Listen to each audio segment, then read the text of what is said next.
How we doing, everybody? How we doing? How we doing? How we doing? Hey, super serious. How you doing? Nice to see you. Hope you're doing good with your interviews situation there. If you have a channel, probably subscribe to it. Anyway, hopefully you're doing good. Let's see what's happening here. Hopefully everything's going good with everybody in the chat. Hopefully. Let's get into some of this here before the news conference. Let's start 12 o'clock. Hopefully it'll start on time, but let's get through some of these bookmarks that I've got set here from a day or two ago anyway. So anyway, let's make this one bigger. Everything looks good. Looks good. Okay.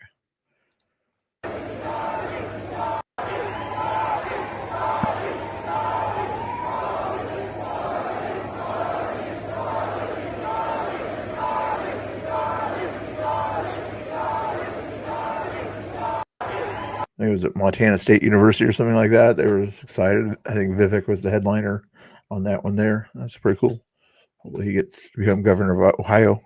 Anyway, how we doing in the chat here? Wait till I see like 5 or 6 people before I do a human check. Right now I only see 4 people in the chat, so hopefully we'll get more humans or aliens in the chat. So let's see what else we've got on the list today here. Get in on this Antifa stuff. And I don't know if I might make it out there to the Antifa stuff. I'd be kind of curious to see what's going on in Portland today, depending on what they're going to talk about at this Antifa roundtable coming up here. Then I might go up there just to see what kind of reaction the Tiefers are giving. Probably see more of that tonight. But Mike Johnson said something here yesterday. Let's see what he said here. This is the Psalm of the Jewish people. I'm always comforted by this passage in the Psalms, the Old Testament, the Christian Old Testament. But this is the Psalm of the Jewish people, the Psalm of David, Psalm 37. And it says, commit your way to the Lord, trust in him, and he will do this. I'll read it to you. Trust in the Lord and do good, dwell in the land and enjoy safe pasture. Delight yourself in the Lord, and he will give you the desires of your heart. Commit your way to the Lord, trust in him, and he will do this.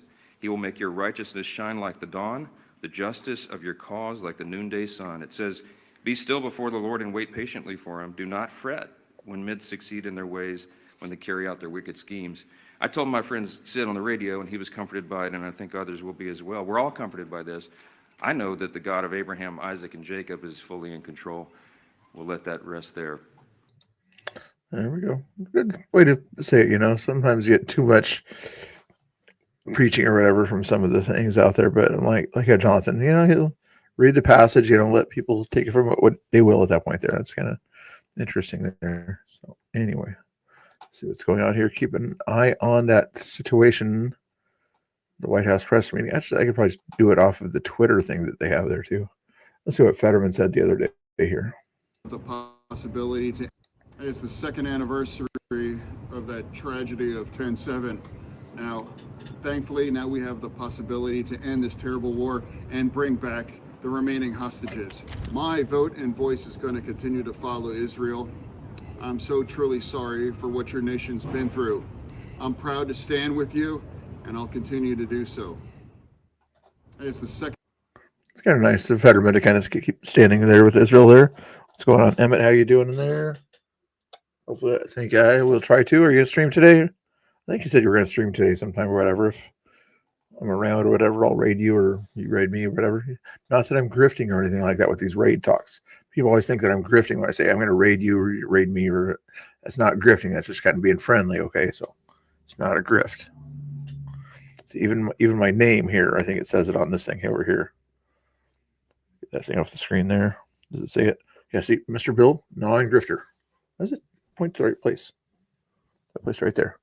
Non-grifter, not grifter, non-grifter. Okay, make sure you guys know that. See what else we got going on here before we get into the Antifa roundtable thing going on here. I'm kind of curious to see what's going to happen with that situation there. So we still got 6 more minutes supposedly, but it might take a little bit longer there. Nothing going on there yet. Liberal here, you think? Taylor's.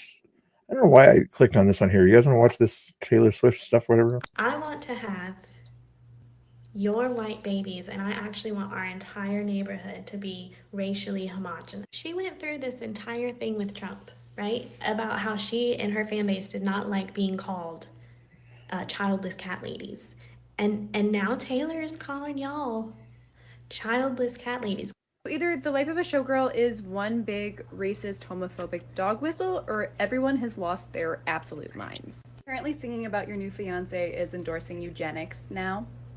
And the song Cancelled is a MAGA anthem. The Hamlet character Ophelia, a happy ending instead of a tragic one, is an endorsement of the patriarchy. The song Opalite is a white supremacist anthem for I don't know why. And it's also homophobic too. And also racist while we're at it. The question is a dog whistle really a dog whistle if only the offended party can hear it? I want to have your white babies, and I actually. Do you understand what was going on there, Emmett? Do you understand all this showgirl talk or something like that? We know Emmett's favorite singer is Taylor Swift there, so you'll be playing games today? Okay.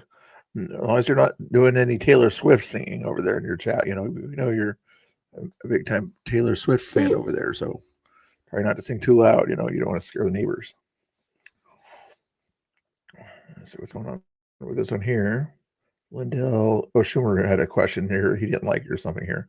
This is about the Historically, you've been against government shutdowns. Also, Democrats passed the same CR as recently as March, as well as 13 different times under the Biden administration. Why the sudden change, of course, when there's been a history of Democrat support?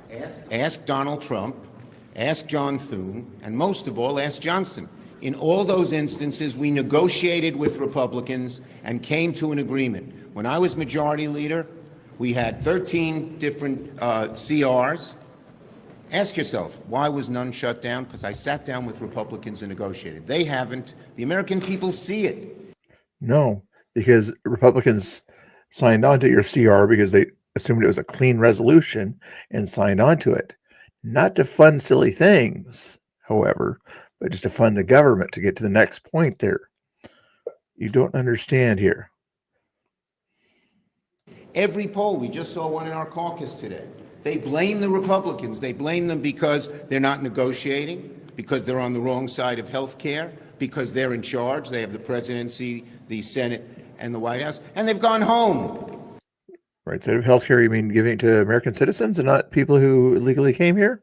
Shame on those Republicans. Shame on them for not wanting American taxpayer money to go to non-taxpayers that entered the country illegally. Shame on those guys. Shame on those naughty Republicans for wanting to save taxpayers' money. Shame on them. So the Republicans have put themselves in an awful stew, and the American people are blaming them. Historically, you've been against government. Lindell TV, you guys watch some of that stuff? I don't watch too much of it, whatever it's on Rumble and things like that, but nice to see other sort of platforms getting out there. He's a My Pillow guy, in case you're curious. Let's go see some of the Tommy stuff here. This is 19 hours ago here. This is probably 2 nights ago here. So there's a lot of things are still going on at the ICE building there. M.A. I don't know who is this. Wow. Never mind. That was 7 minutes long. I'm not going to watch a 7-minute long thing here. Let's see what's going on. The breaking MSNBC is being pressured to fire leftist Nicole Wallace after she tried to blame a fire at the home of a South Carolina judge on the Trump administration. She did this after police already ruled it was not arson. She knew what she was doing. You're supposed to check your facts before they get stuff out there. Hey, Kat, how you doing? Nice to see you. What kind of music have you been listening to lately? I keep seeing you on music channels out there, and hopefully you're probably one of those your Swiftie persons too, or something like that. Anyway, nice to see you. Nice to see you. See what this genius says here. When we come back, what we're learning about the fire that destroyed the home of a South Carolina Circuit Court judge who faced criticism from Trump officials after a ruling she made against the Trump administration. It comes amid a surge in hostility and threats against judges, as well as criticism directly from the Trump administration, including for Judge Goodstein, after she temporarily blocked the Justice Department from accessing the files of millions of registered voters in South Carolina. Mary McCord is still with us. Mary, what questions do you have? So far, she's not saying that Trump people did it or anything like that. She's just kind of saying it's a coincidence at the moment. It sounds like right here that, just so happens that Trump's not happy with the judge, and then House burned down, but she's not saying he's responsible at this point here. Let's keep going here. Based on what we're hearing so far. You know, this is the kind, again, we've talked today already about crossing Rubicons, right? And when you're starting to attack judges because of their rulings, we're in a very... Her person here is possibly knowing what this person was going to say about that kind of stuff. They're kind of allowing her guest to say what she believes, possibly. It's interesting too. Very, very dangerous position in this country. And it makes judges fearful. It makes prosecutors fearful, as we know. It makes others in positions where they could be criticized by Donald. Hate Taylor Swift? Really? Okay. You probably like her fiance, though, or something like that. I don't know. I'm not sure if you're a Kansas City Chiefs fan or not, but anyway, yeah. Too much complaining about men. Well, Scott, I'm not sure about you, but I'm used to women complaining about me. So, but anyway, that's just most women anyway.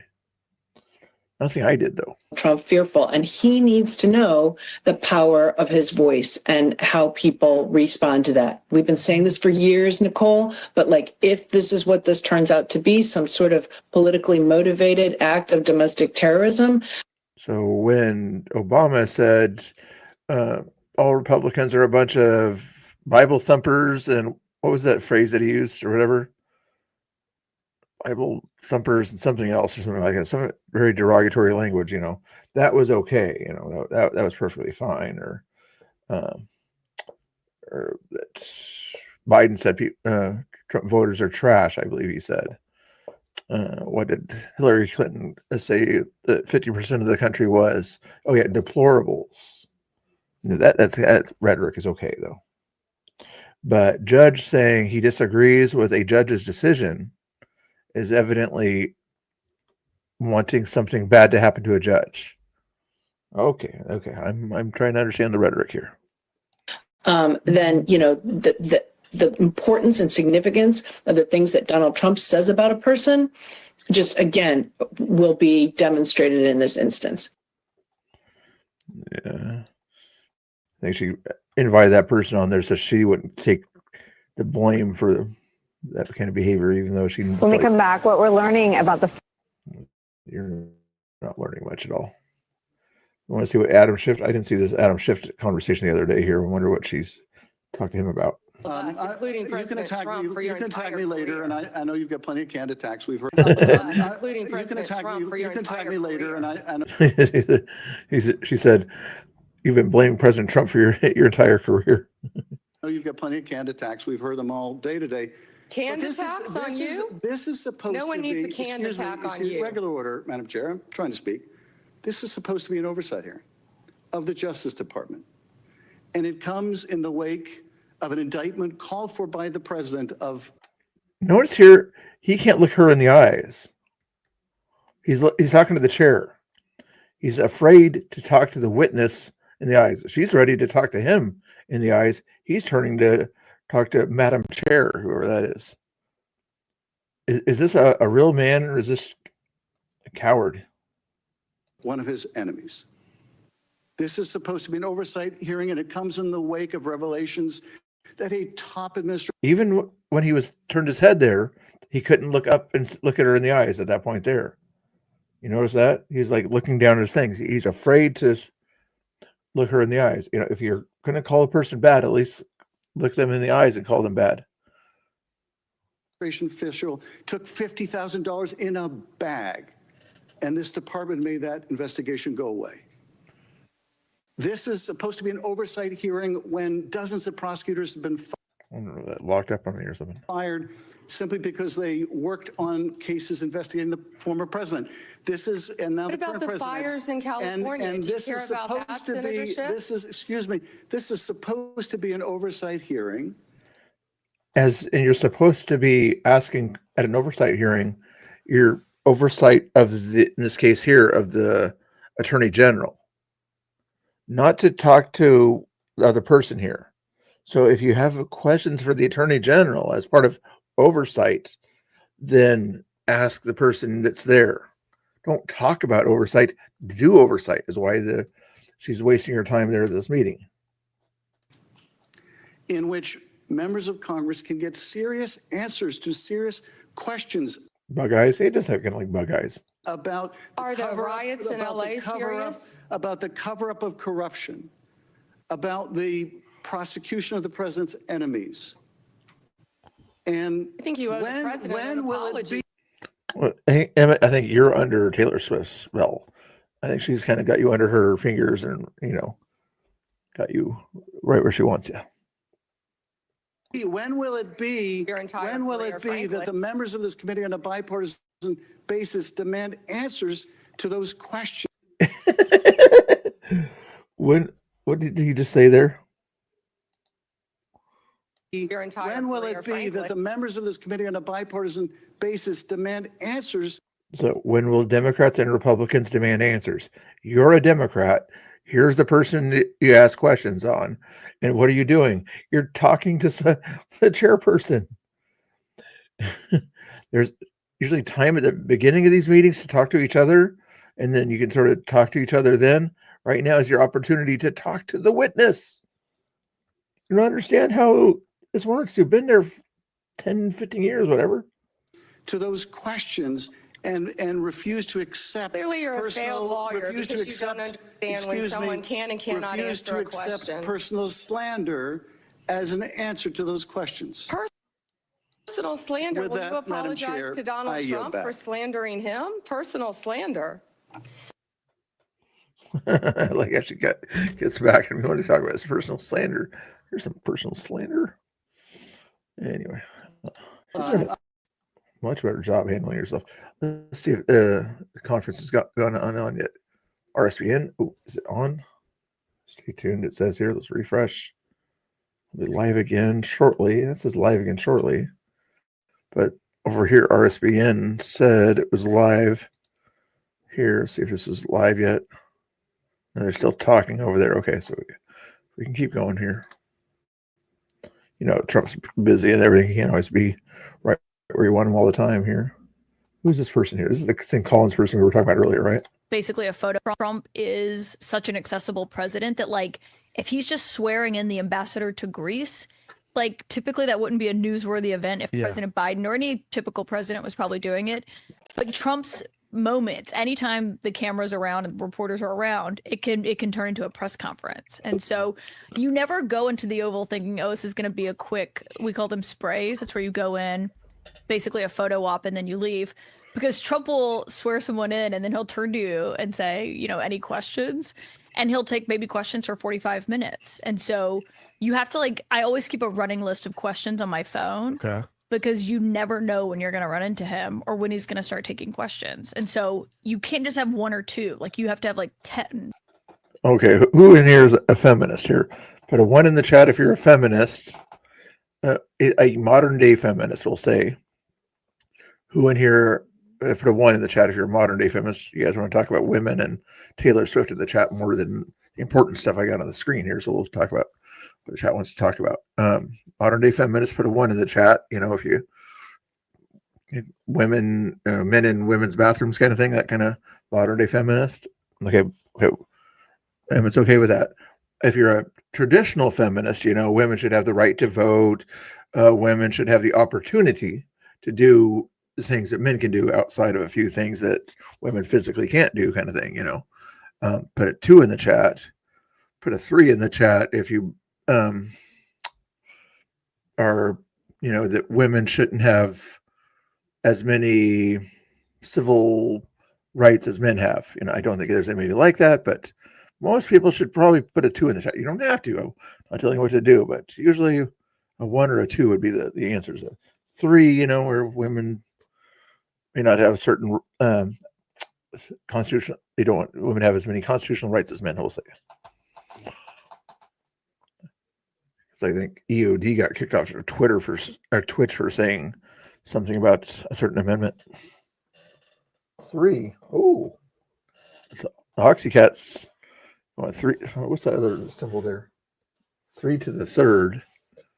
Is that 3 times 3 is 9, and 3 times 9 is 27, right? I'm trying to remember my math skills. Anyway, back to this stuff here. It's okay. You guys can keep talking about Taylor, Janet Jackson, some of your other favorite singers out. I don't know a lot of famous, the ones I remember, your Roxettes and things like that back in the 80s. Who else was a good 80s singer, female? I can't remember. Ready to go. Because you said the word typical president, right? Not Whitney Houston, but I'm thinking more like your 80s band girls, your typical president. Typical president was swearing in someone from Greece, like we would know. Is that because of predictability? So Trump is my first president that I ever covered, and I covered by. I don't hate you, Emmett. I think you're a wonderful singer. Okay. If people want to see more of your singing or whatever, Emmett will put his a chat thing in there, check that there. Even Kat says repeal the thing that I can't say on certain platforms. Biden as well, and so I can compare it to him. But even with President Obama, there are these moments in the Oval Office that everyone has come to know because you see them on TV so often. Right. But when you speak to reporters who covered President Obama, he almost never responded to shouted questions. It wasn't his thing. He didn't, he would have his moments with world leaders, and then you would leave the Oval. Trump kind of upended that when he came into the White House. And sometimes presidents are press averse. Trump embraced the media. I mean, he did it for decades as like this New York mogul. Sure. And so he just had a different approach to the press. And I think everybody's asleep today. The other day I had like 20 or 30 people watching me about this time of day, didn't I? Everybody's asleep today. So, but if you want to follow Emmett, if you're not already following him, click on that link over there. That one right there. always has, long before taking office. Most politicians are not very press savvy. It kind of depends on who it is. I think Trump always understood the value of a camera and a microphone. So she can say nice things about him sometimes. Let's see what I can see in the White House there. Have they got that meeting going yet? No, it doesn't look like it. Yeah, at least not on their website there. We'll double check. Maybe RSBN has a different feed. Common for you to be. Nope. Same thing going on there. What did he say the other day here? Let's see. Just step back and think about it for a second. You have, as you now know of, 8 sitting United States senators whose phone records were subpoenaed by the Department of Justice in the prior administration. For what? For what purpose? None of these senators are criminals. They have no criminal activity associated with them whatsoever. Why did the Department of Justice and Jack Smith go in there and authorize subpoenas? And it's not just them, there's others. And so what we're doing in our transparency, in our commitment to transparency, and our initiative at FBI and DOJ is putting the records out, providing them to Congress, letting them conduct oversight. But we will also internally investigate those involved. We've already disbanded the Public Corruption Squad at WFO. We've already jettisoned these people at the FBI that were involved in the politicization of law enforcement. And if there needs to be a criminal investigation, you better believe it, we're on it. It's starting to be a little bit more get rid of the swamp type creatures out there. Freaking fly just got on my microphone. Antifa fly, get away. Get away. Get away. I'm going to call you, that fly is now called Emmett, okay? This fly that comes around here, I almost got him. I'm going to call it the Emmett fly. Emmett. Emmett, Emmett, Emmett. Emmett, Emmett. Emmett, Emmett, Emmett. Oh, I almost got him. Emmett. Oop. Got him. Sorry, Emmett. Back and think about it for a second. You have, as you now know of, 8 sitting United States senators whose phone records were subpoenaed by the Department of Justice in the prior administration. For what? And was that one there? Let's see if they're live here at the White House yet.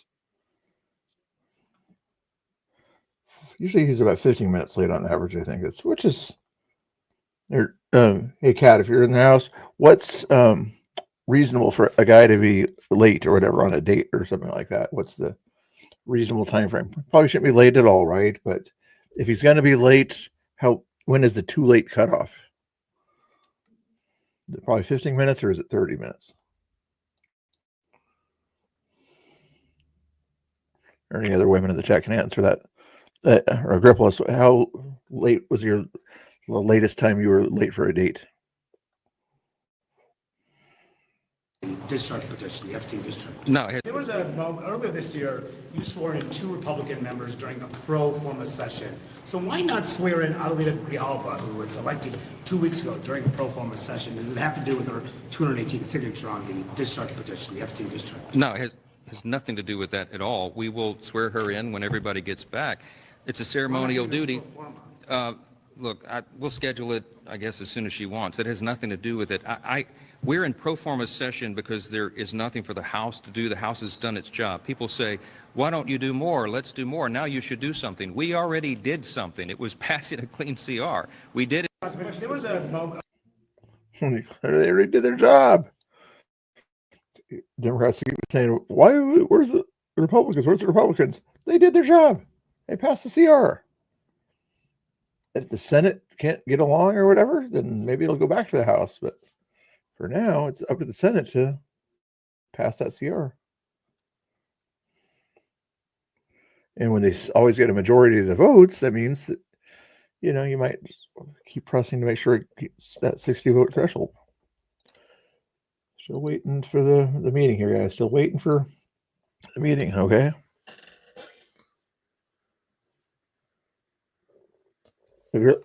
Okay, let's check this. Put a 1 in the chat if you believe a gorilla piss here that says he's never been late for a date. Put a 2 in the chat if you think he's telling a fib. Is he honest that he's never been late for a date, or is he telling a little fibby?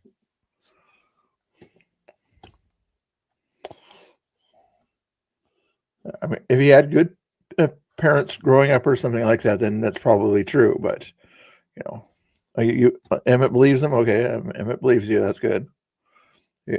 Usually, some bad parenting, they don't teach you to be responsible. Oh yes, I'll believe him. Okay, I'll believe him too. Just because he likes giving out a lot of money. I mean, that's not why. I believe you because I believe you. That's why.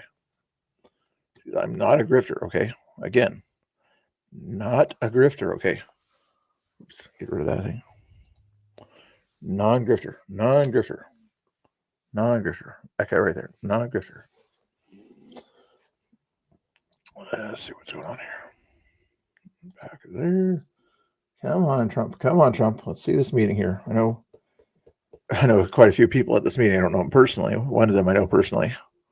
Still a 1. Now, let's do another poll. Has Emmett been late for a date? Put a 1 in the chat if you think Emmett's been late for a date or 2 or 10. Put a 2 if you think he's never been late for a date. Put a 2 if you think Emmett's never been late. Put a 1 if you think. I forget what I said. Jason Rance. In broad daylight is taking really nice videos of what's going on there. Says, I don't see any riot here. He notably is absent from taking video at night when all the rioting actually happens. And over the weekend, that's precisely what happened. We saw 2 additional arrests by, I believe it was Portland Police Bureau in this case over the course. Okay. The sample size for that poll is too small. Is that what you're saying there? Sample size is too small. Okay. And we need somebody with a larger sample size. Okay. I've had a few dates in my history, but we're not going to talk about me because I'm the streamer. So of the last 24 hours. And protester Lalani is using really bad. Did you get a second date on that one there, Emmett, for being late? Arguments in talking with KATU to explain why you shouldn't send in doing? federal troops. We have lovely people who are just happy and they listen to music, they dance, they have a good time. We're always we're a family. We're just a family. We don't know what you're talking about. We're just having a party. I mean, yeah, we try to kill ICE agents, but who hasn't? Summer of Love. Oh my God. This is not. Yeah, that's the way they are. They pretend like they're having a party, but then when they get in front of ICE agents, it's not exactly a party anymore. The federal troops are getting ready, or the National Guard troops getting ready to go. This is 19 hours ago.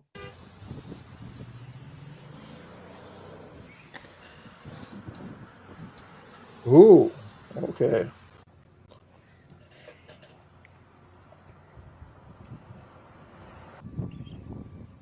Here, I would grift for that. If we can set up a date there, Emmett. If I get a give us and go for a Emmett Kell date.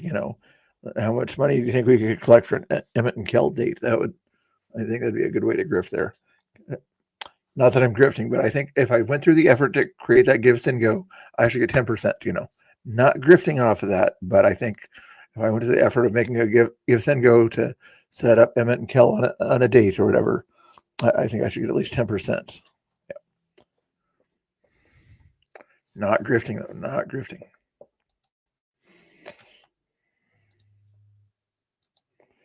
Get this meeting going here.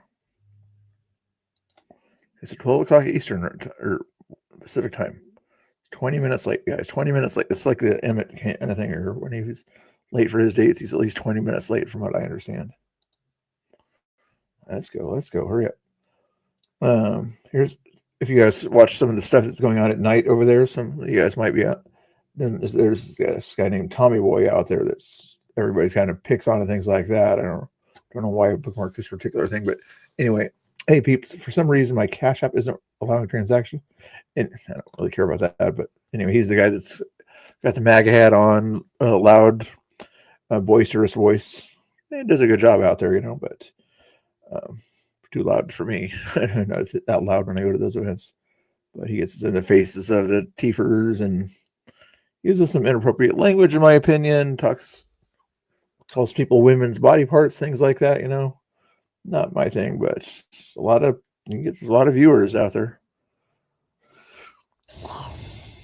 Hopefully, Grillpuss is doing good. See, Grillpuss is never late to his dates or anything like that. This guy's always there. He's there like all day long. The guy in the banana suit there, you see that guy?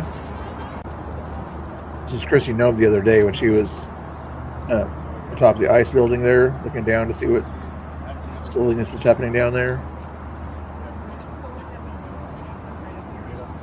Yeah, this is looking down at where all this stuff usually happens at night, right down there.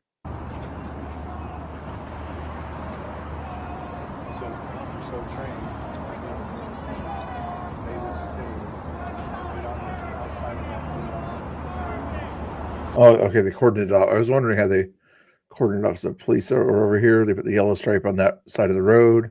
Still gave them the sidewalk, and then now they're yelling and screaming at Chrissy Nome. Here's Banana Boy here, for lack of a better name.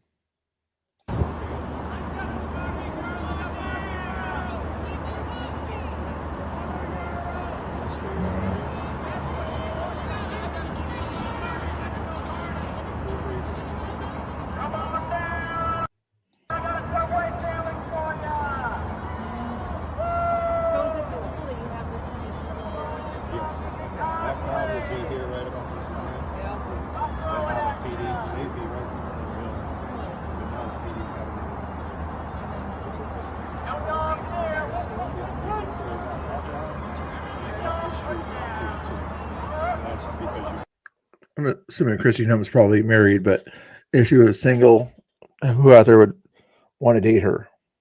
Come on. If she was single, who would out there would want to date her? I think even Kat would want to date her if she swung that way, attractive lady. So.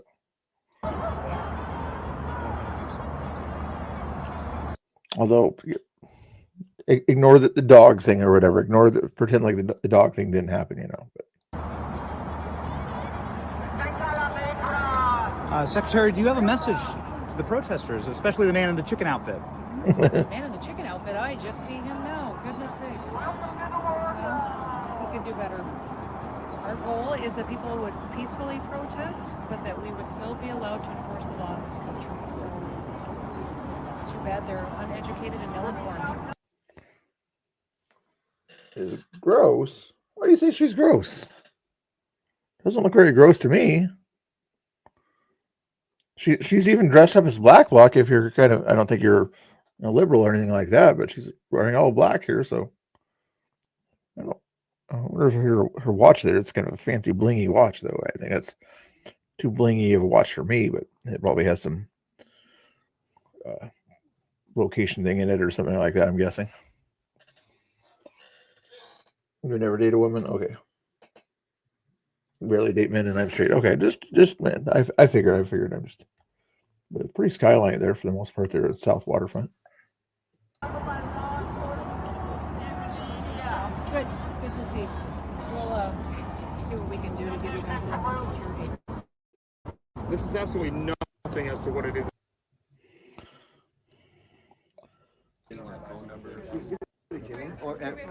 Here's the Bob Day, the Portland chief of police there. Then do you want me on that with the mayor? Yeah, you should probably be. Yes. The governor was very clear that you're the person who he's working with. So the governor said that to him. I can turn this up. That you're the person who he's working with. So the governor said that to him. Yes. The governor was very clear that you're the person who he's working with. So the governor said that to him. Everybody wants me to be the person they're working with. Of course. So why don't we just see what your schedule is and what the mayor's schedule is? Yeah, do you want anything from me on that phone number? Jimmy, or Miller can take it, right? She can take it. So I think they're basically saying you're the official liaison there between the federal government and the state government there, where evidently the governor does not want to talk to the president anymore after their last conversation, if I'm understanding that right. Or maybe just the liaison between Kristi Noem or something like that.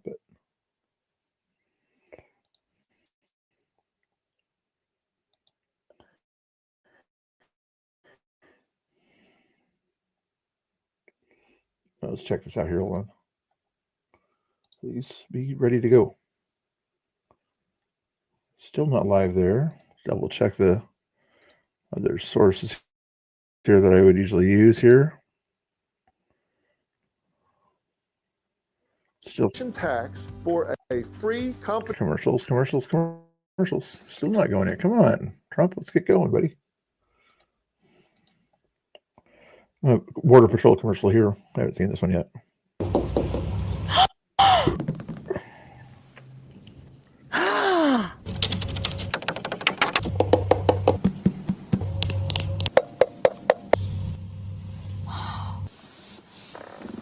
Wow.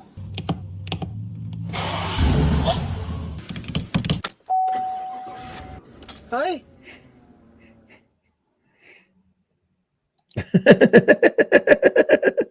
That's funny commercial.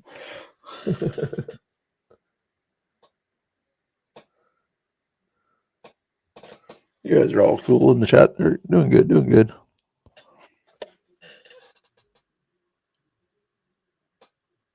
Oh, everybody's good. Everybody's behaving. Good deal. All good people. Oh, yeah. Let's see what else we got going on here. The governor of the state of Oregon, worst governor in the country, from what I understand here. Let's see what she had to say here. As this legal fight does gain more national attention, are you concerned those protests could expand and possibly change in tone? Well, we've had a lot of demonstrations since the start of the Trump administration across the city of Portland, predominantly, almost exclusively, lawful, peaceful protests. The ongoing demonstrations in front of this building, a lot of folks are hanging out, exercising their free speech. Now there are counter demonstrators coming in, and the criminal activity in the last couple of days has been counter protesters having arguments and fights. Again, she's lying through her teeth on this on here. She's talking about like Tommy Boy or something like that. When Tommy Boy was attacked for simply stating his opinion for the most part, and sort of being pushed and threatened, things like that. And now they want to blame guys like that for counter protesting. He's live streaming. He's stating his opinion here. I thought she was pro free speech. With protesters. And I think that what's happening with the federal agents in the building, what they are doing and how they are approaching the situation is actually escalating it. I would ask them to stand back and focus on de-escalating the situation, because it is not coming from the folks who are demonstrating. As this legal fight does... She hasn't been down there to see what's going on. Yeah, Kat has a great laugh or something like that. Yeah, she does. Very cool laugh.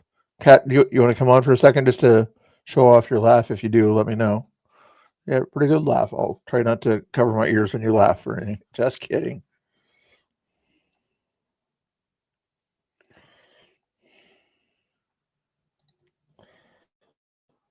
Let's see what else we got going on here. We're still waiting on this meeting to get going here for some reason.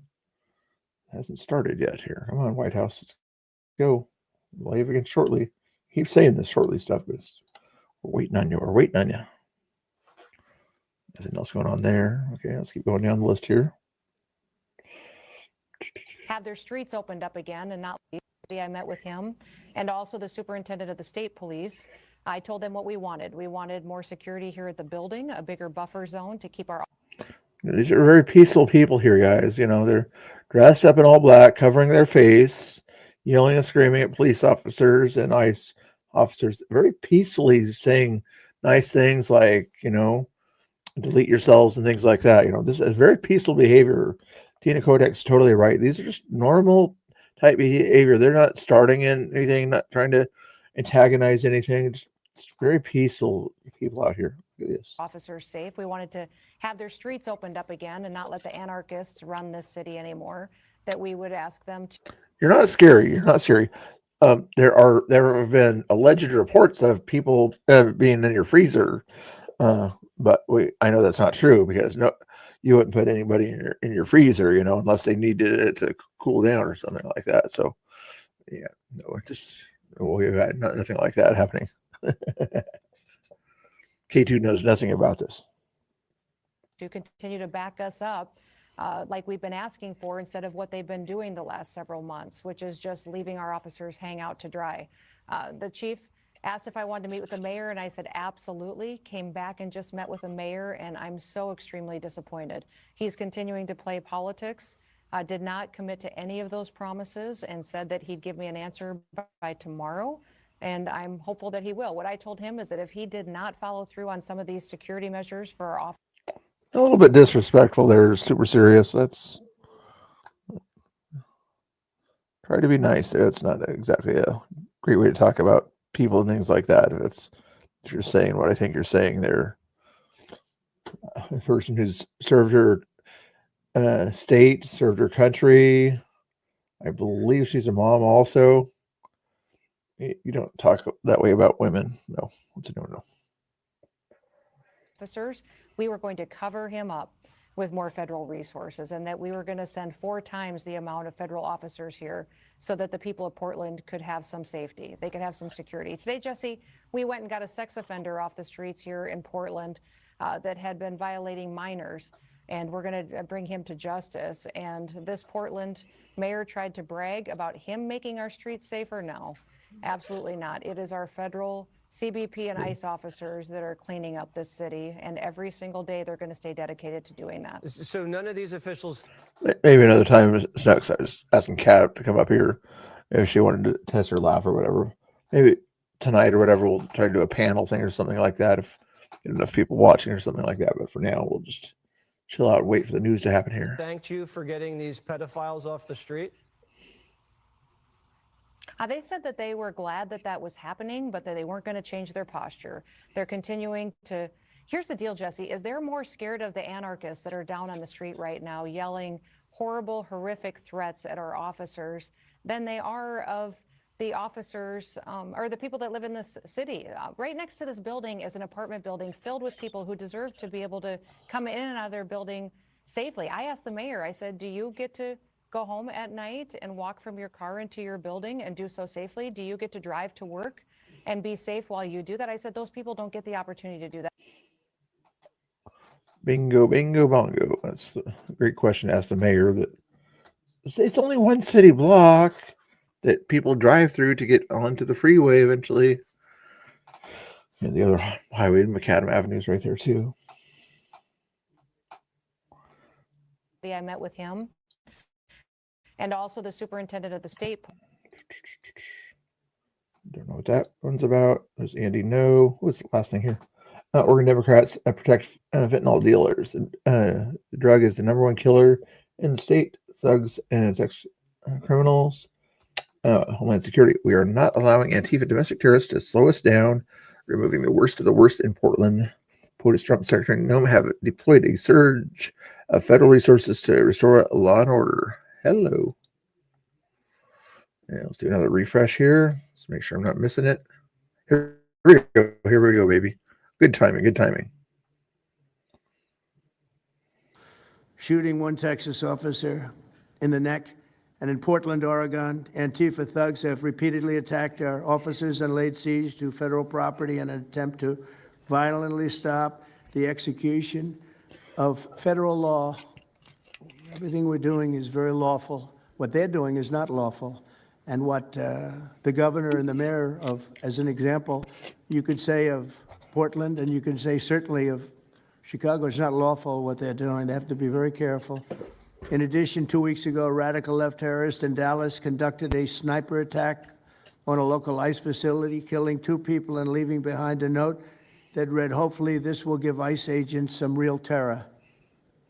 That's bad.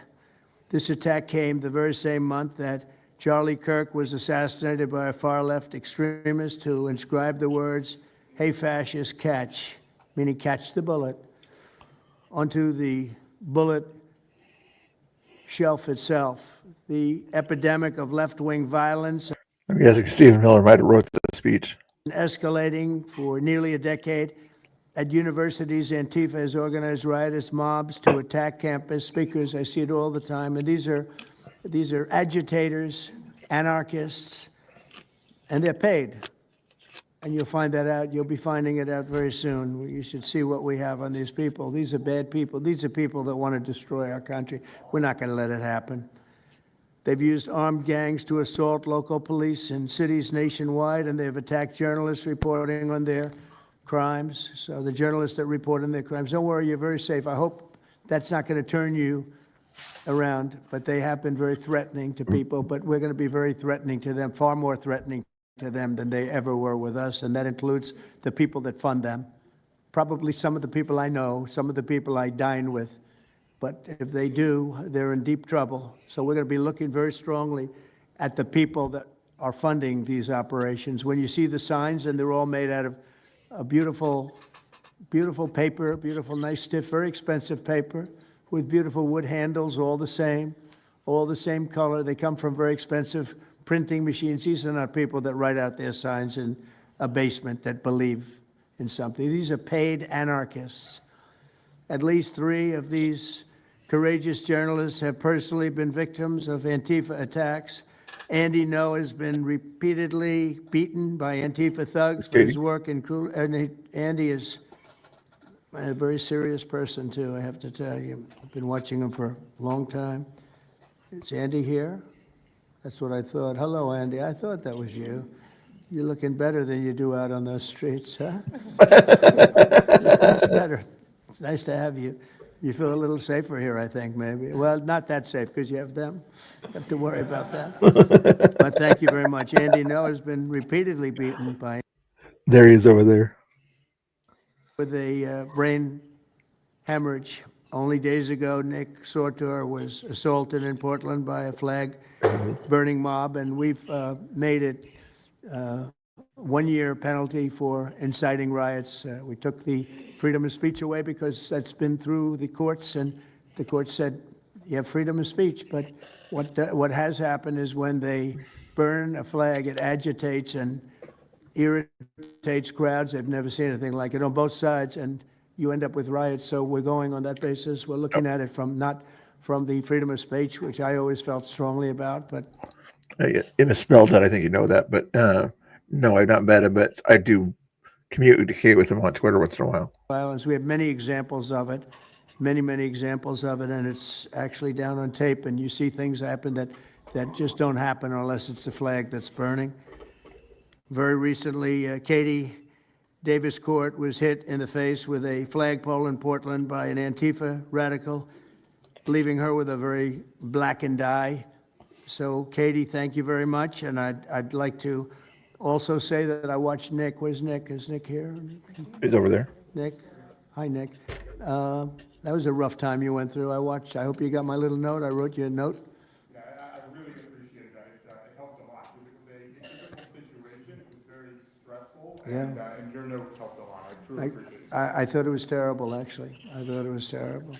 So we'll talk about it a little bit.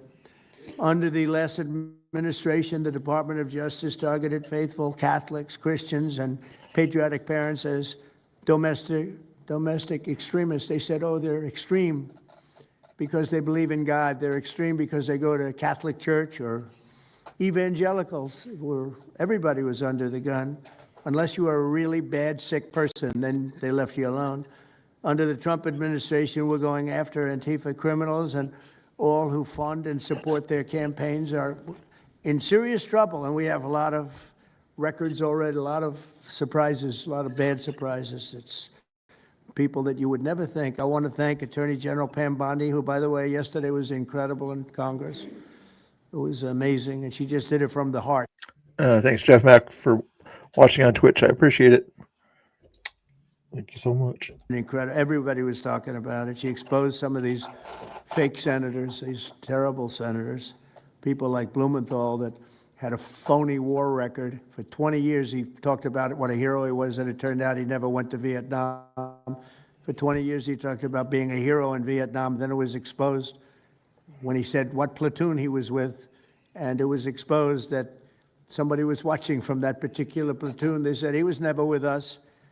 And then he went out and he cried and he was ready to drop out of the election. And disgraceful. And then he looks at people like Pam and he starts criticizing her, and she's a patriot. And they ought to do something with that. You know, we have a young congressman that's right now in jail for lying about where he went to college and other things. It was, you know, frankly not good. It was pretty bad. But it was nothing compared to Blumenthal. I mean, what Blumenthal did, he was for 20 years a hero, a great war hero. And then he sits back and, you know, sanctimonious kind of a guy, looks down, how dare you do this to the American public, you know? What a fake. But I thought Pam was incredible yesterday, as well as Secretary Kristi Noem, who's really out there courageously, and I appreciate it, Kristi, amazing what you're doing. FBI Director Kash Patel, who's really coming up with some great information, Kash. It's great. Keep it coming because there's plenty of it. Deputy Attorney General, one of the best lawyers you'll ever find. Todd Blanche, who I know personally is a good lawyer because I'm here. Thank you very much, Todd. Good job, Todd. Let me ask Attorney General Bondi to say a few words, and then we'll follow it up with Secretary Noem and Director Patel. And we're going to have some of the people around the table, very courageous people, and they're going to be talking, journalists, almost all, and they're going to be talking, and we'll take some questions from the press at the end. Okay, Pam, please. Thank you, President Trump. And as you made clear, Antifa is a domestic left-wing terrorist organization. We've seen them on video for years because they wanted to be seen and they got away with it. They beat journalists, they attack courthouses, they attack police stations, they dox and assault our law enforcement officers. The Biden administration let them commit these crimes with total impunity for years. So did Democrat leaders like Pritzker and Mayor Brandon Johnson. Last week, independent journalist Nick Sorter was arrested just for protecting himself against Antifa. I saw it online and I called Nick. I couldn't believe what happened. He did all this just trying to save our American. It's so cool that they're watching the live streams that are down there, you know, very cool. Yet the local police arrested Nick, not the Antifa thugs who did this to him. Antifa feels empowered to operate in the open because weak Democrats have turned a blind eye to their Well, they probably do get look through the feeds of the ICE cameras too that are there. law and order agendas, fuels their violence. We've seen more than 1,000% increase in attacks against our ICE agents since January 20th. Secretary Noem is out there fighting for you firsthand to keep our federal officers safe, to keep our federal buildings safe, and we're not going to have it anymore, these thugs. We saw what's happening in Portland and Chicago, and you saw what happened in Dallas. No longer. This is not activism, it's anarchy. We can't and we will not let masked terrorists burn our buildings, attack our law enforcement, and intimidate our communities. Under your leadership, President Trump, we're deploying the full might of the federal law enforcement to crack down on Antifa and other domestic terrorist organizations led by Stephen Miller. And Stephen, thank you for everything you're doing. I told you Stephen Miller had a lot to do with this. Federal law enforcement agents, DEA, FBI, U.S. Marshals, and ATF to protect ICE officers. Carolyn Levitt's over there to the left of Miller. left-wing violence. Director Patel has been going non-stop. He and Deputy Attorney General Blanche were in Chicago yesterday. While Secretary Noem was in Portland, we are around this country fighting against this domestic terrorism. We had Apple and Google take down the ICE block apps. Hope they continue to comply with that. It's threatening the safety of our federal law enforcement officers. We're not going to stop at just arresting the violent criminals we can see in the streets. Fighting crime is more than just getting the bad guy off the streets. It's breaking down the organization brick by brick. Just like we did with cartels, we're going to take the same approach, President Trump, with Antifa. Destroy the entire organization from top to bottom. We're going to take them apart. Thanks to your bold leadership and the designation of Antifa as a terrorist organization, which is exactly what they are, Americans will no longer tolerate their unhinged violence. Thank you. Thank you very much, Pam. Christy. Well, thank you, Mr. President, and thank you for hosting today and focusing on Antifa and the terrorists that they are. Let's not make any mistake. These individuals do not just want to threaten our law enforcement officers, threaten our journalists, and the citizens of this country. They want to kill them. Their agenda is to destroy the American people and our way of life, and this president is standing in their way. He is stopping them from bringing their death and their destruction to the individual citizens in this country that just want to raise their kids and their grandkids in peace and in safety. I want to also thank everyone around this table for being so bold and so brave, for standing up and recognizing the threat that Antifa is to our way of life. By recognizing how advanced they are, how sophisticated their networks are, how they've infiltrated our entire country, and we're seeing them play out with their tactics from city to city, and how they have built out their funding mechanisms. And sir, I also want to thank our Treasury Secretary for his work in getting to the bottom of these funding mechanisms and individuals who are perpetuating this violence on our American cities. I was in Portland yesterday and had the chance to visit with the governor of Oregon and also the mayor. They're in town, and they are absolutely covering up the terrorism that is hitting their streets. While you talked about some of the stories of our ICE agents, our Border Patrol agents, how they have been attacked, how they have been shot at, injured, the damage that they've done, these leaders in these local cities, along with Pritzker and Johnson, ignore what's going on, or, sir, they're helping Antifa cover it up. We have arrested dozens of individuals that are Antifa members or affiliated with them, and I want to thank our Attorney General for prosecuting them and making sure they never see the light of day again. They have been so bold in making sure we're bringing those individuals to justice. One of the individuals we arrested recently in Portland was the girlfriend of one of the founders of Antifa, and that we are hoping that as we go after her, interview her, and prosecute her, we will get more and more information about the network and how we can root them out and eliminate them from the existence of American society. I want to thank the new journalists here today for telling their stories and for being able and willing to go to the streets and to cover what's happening here in America. Many times the legacy media has looked the other way, refused to tell the stories. The networks have not really focused on what this is and what damage it is doing to our country, and how this network of Antifa is just as sophisticated as MS-13, as TDA, as ISIS, as Hezbollah, as Hamas, as all of them. They are just as dangerous. They have an agenda to destroy us, just like the other terrorists we've dealt with for many, many years. And today is the day that we have a president that won't tolerate it and will. Hey, super serious interviews. If you want to start providing receipts about your accusations, please do that. Until you can provide any receipts with your silly accusations, please be quiet. Otherwise, I'm going to time you out for a little bit. You know, unless somebody wants to engage with your silliness. Thank you. No receipts. Stop the accusations. Sweeping mandate in your victory in this election cycle, and they demanded safety and security for our citizens. And your administration, with your leadership, has provided us with the resources that we need, which is a whole of government approach to go after criminals absolutely everywhere, not just outside of this country, but within this country. And that takes a whole of government approach. The interagency seated up here with the Department of Homeland Security, our Attorney General, our Deputy Attorney General, and your White House staffers, including Stephen Miller's leadership, has allowed us to go out there and map out these networks. What we are doing at the FBI is simple. It does. Drifting. Oh yeah. Have a good night. Have a good sleep. Cat. Hope you're doing good. You'll miss my singing though if I sing at the end of this. That would probably wake you up though. Terrorists, because that's what they are. They are harming everyday citizens in every single one of our communities. And the folks you see here on the right and left, they're some of the bravest men and women we have today. They're reporting the stories live time because the mainstream media won't cover it. They're putting their lives on the line. They're standing up for the flag. The least we can do is I see Nick Shirley right over there too.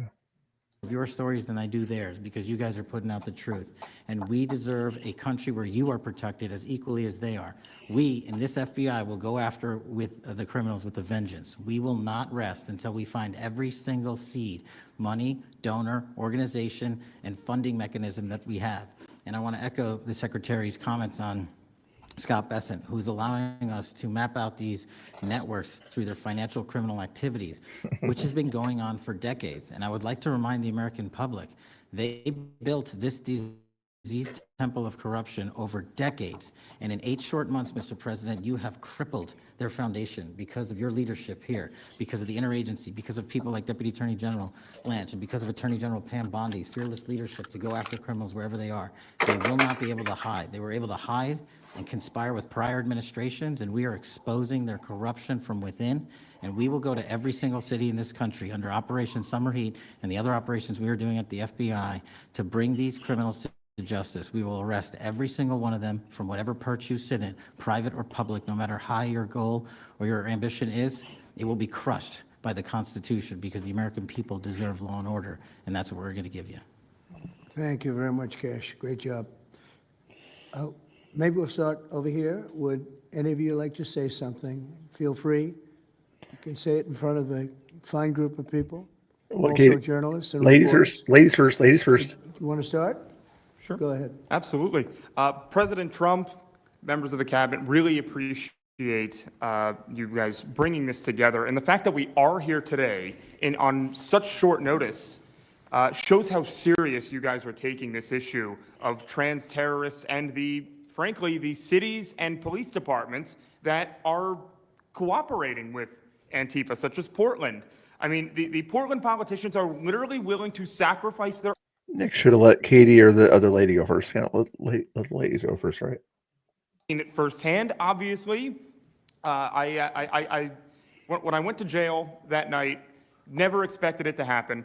I thought that they were maybe removing me for my own safety. It never crossed my mind that I was the one that was being arrested for a crime after I was just thrown into a hole.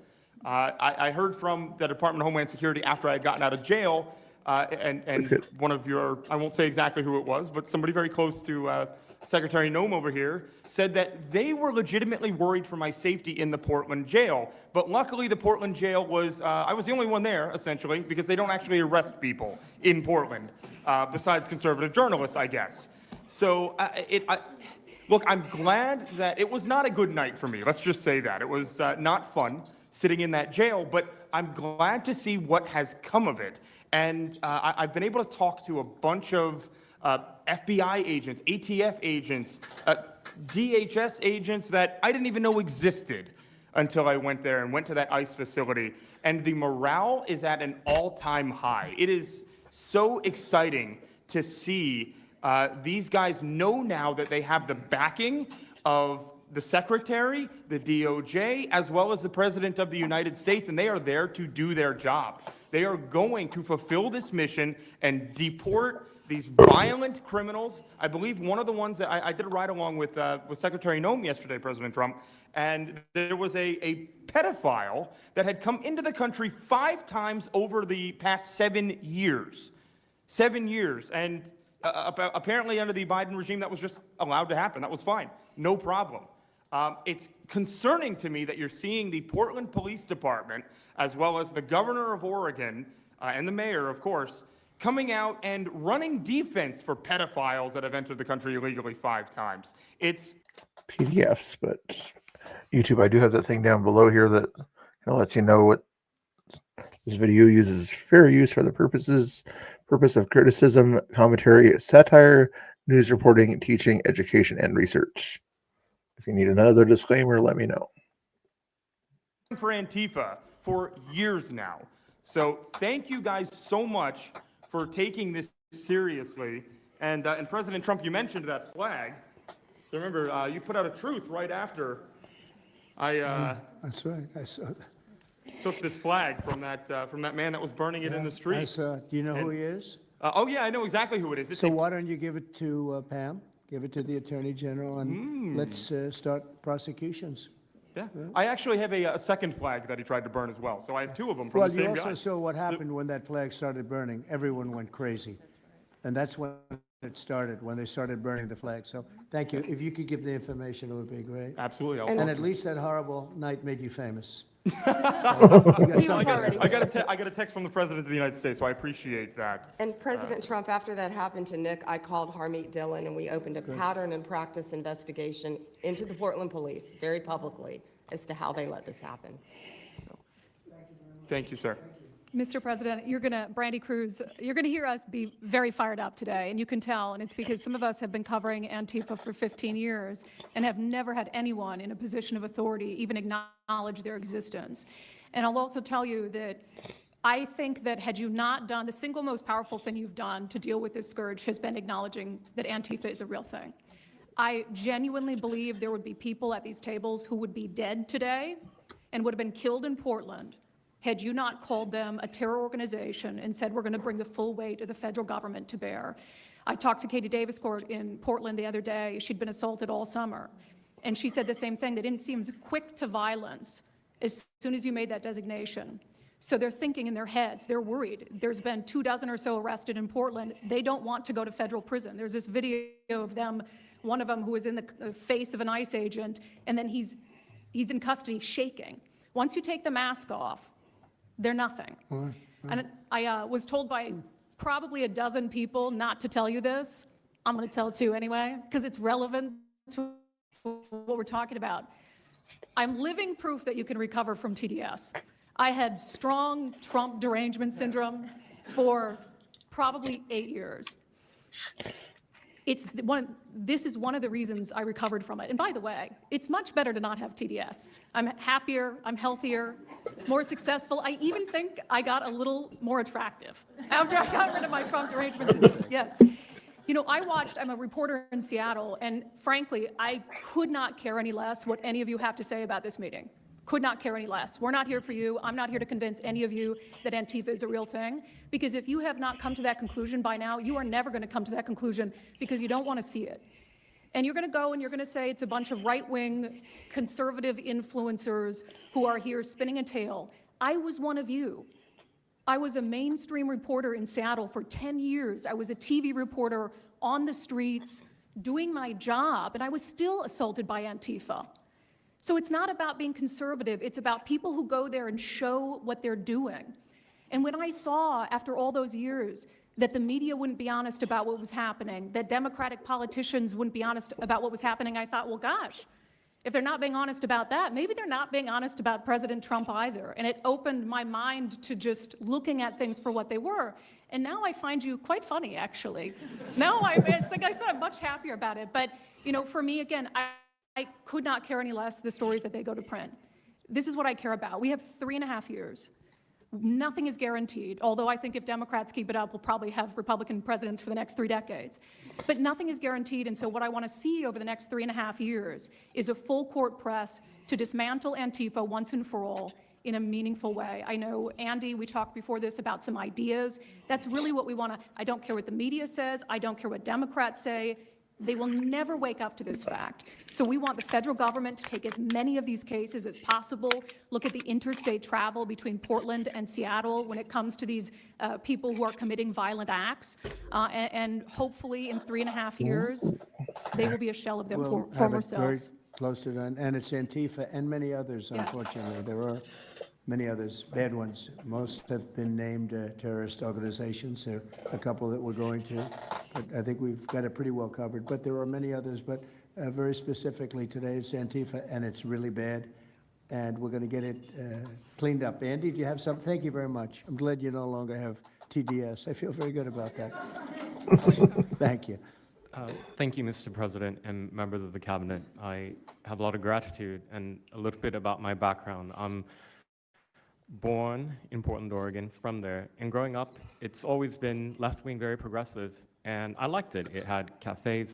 I might have met him or bumped into him once early on, back when the day, but didn't recognize him if I did. Student at Portland State studying political science. I was an editor at the student paper there, a very progressive paper, and I was assigned to cover the election night demonstrations. Well, the elections night protests turned to riots, 3 days of violent rioting in Portland, and it was the first time that I saw groups dressed in black with their faces covered. This was 4 years before COVID. Some of them were waving the black flag of anarchism, some the red flag of Marxism. And within seconds, they would ravage one street to another, to another, to another. And the next day, I would read the legacy media, which I still read at that time and looked forward to, and I looked up to those journalists. And I was really shocked to see that the narrative was that these, in my view, anti-democratic political violence was legitimate acts of protest because people were concerned about racism or all these other lies. And so for the next 4 years, I just continued going out with my video camera. I thought, look, people can ignore what I write because of spin, but videos can quite speak for themselves. And in 2019, it led to me nearly losing my life. I was covering another Antifa protest turned riot. At that point, had been routine in Portland, and then I was ambushed in a mob beating. And I had never been in a fight. I didn't even realize that I was being assaulted until seconds in. And the punches came from everywhere on my head and my face, and I was bleeding out of my eyes and ears. And then they threw all the drinks in my eyes to humiliate me further and to laugh at me. And I was rushed to the hospital in an ambulance and CT scan, and I had subarachnoid hemorrhage, which is bleeding in the brain. I nearly died. And after surviving that, the reporting that I saw in liberal media it seemed to suggest that I had deserved it because they branded me far right. And some even went so far as to suggest that I maybe faked my injuries. A BuzzFeed reporter asked for my medical records, which I did provide, but this felt so, it's like because I didn't die in that attack, there was another round of people who wanted to finish me off. But I continued, and then 2020, Portland was really the epicenter of the longest political violence. Those months of riots, I was on the ground, undercover, and there was an assassination there. There was a supporter of Donald Trump named Aaron Danielson who was shot dead by a self-described Antifa member who then fled out of state and died in a shootout with US Marshals. In 2021, I returned undercover, naively thinking that enough time had passed, and was chased through the streets of downtown and beaten, nearly choked out. The person who was trying to choke me out held me so tightly that I had the blood, the vessels in my eyes burst. So one of the symptoms were my eyes were completely red after that, and I was hospitalized. So thank you so much for acknowledging Antifa and for directing your administration to treat them as domestic terrorists. It's going to be really challenging because how they organize is that they are decentralized, autonomous, and they operate on deception. And we're still to this day told that they don't exist, that it's a figment of our imagination. I think the DOJ could look at federal conspiracy charges. The state of California and San Diego County last year broke up an Antifa cell in San Diego. And I think maybe perhaps the State Department should designate Antifa its international arm as a foreign terrorist organization, FTO. So thank you so much for this invitation, Mr. President. Thank you very much, Andy. Great. That's a rough time you had, huh? So the chokeout was almost the end, you felt? Yeah, that was my only near-death experience in my life, and I'm quite shaken when I think about it now. It's it really feels unbelievable to me that on the streets of America that this type of violence against citizens could become so routine and accepted and cheered on by people. Although, you know, in the immediate aftermath of Mr. Kirk's assassination, we saw again that type of depravity play out on quite large swaths of the left. So there's a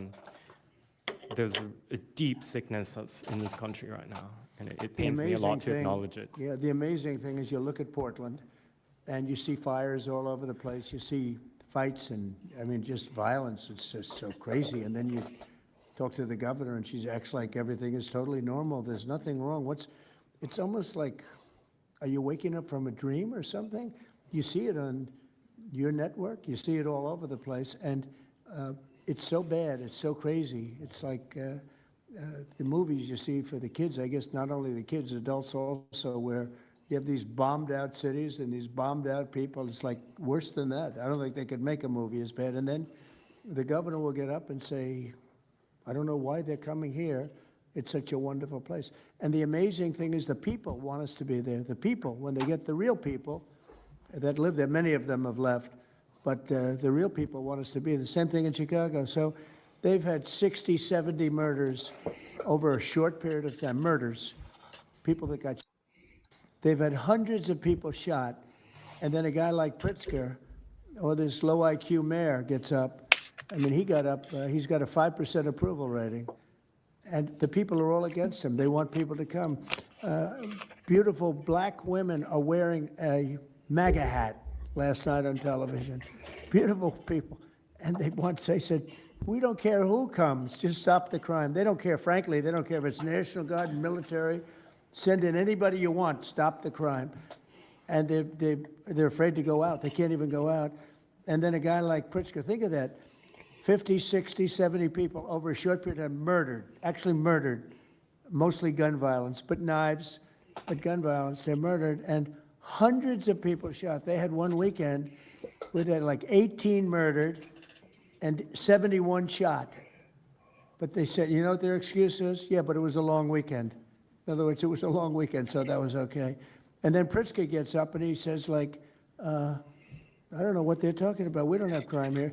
They're crazy. I think actually they're petrified. You know, their families live there, everything else. I actually think they're scared. Pritzker was a failure in his family. They threw him out of the family business. Guy's a loser. But you know what? I believe they're scared. They're actually frightened for their life. Worst governor in America contest, go. Mr. President, thank you so much for having us here today and holding this roundtable. Antifa is real. Antifa has been around in various iterations for almost 100 years in some instances, going back to the Weimar Republic in Germany. And it's now been just under 1 month since we saw a far leftist murder Charlie Kirk, and we saw thousands upon thousands of people, other far leftists and people in positions of authority, people like nurses and pilots and doctors and HR departments, celebrating the death and the murder of Charlie Kirk. This sickness that's out there is absolutely real. And Mr. President, thank you for mentioning the fact that one of the bullet casings read, "Hey fascist, catch" on it.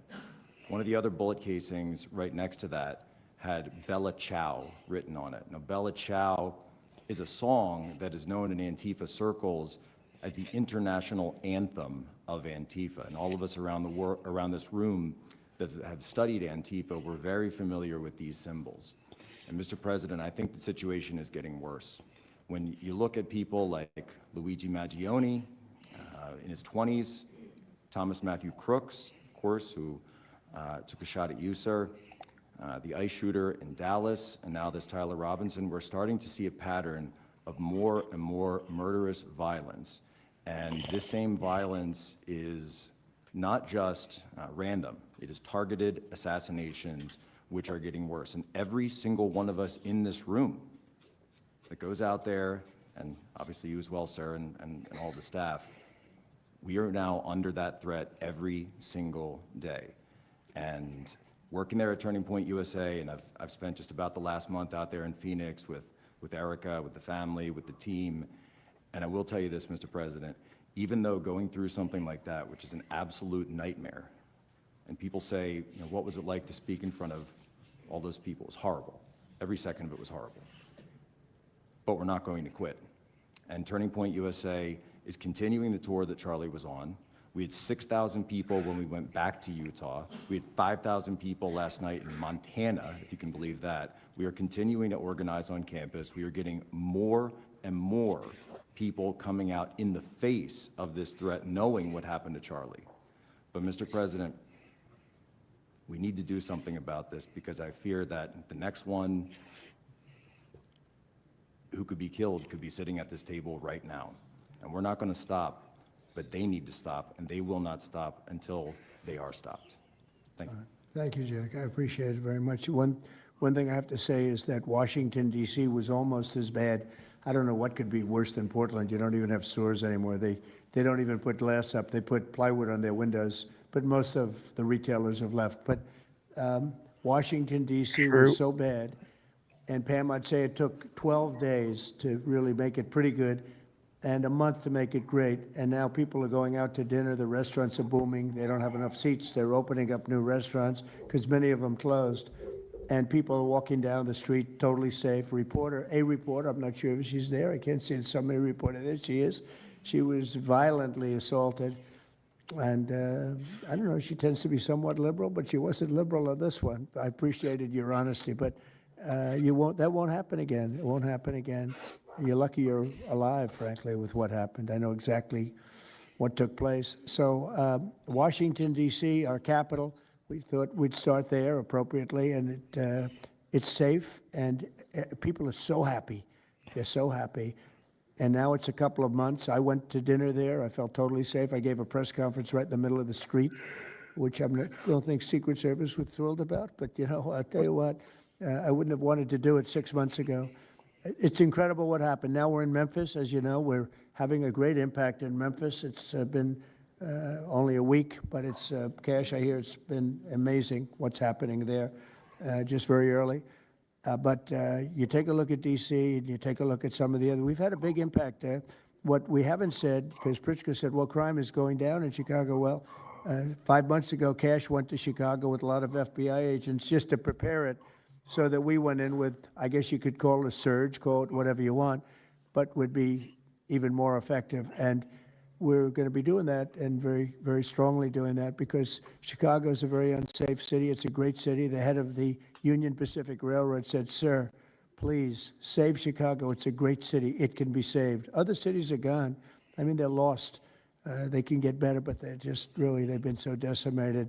But I'm so proud of what they've done so quickly in D.C., and it's taking place quickly in Memphis, where we were asked to go by the mayor and by the governor.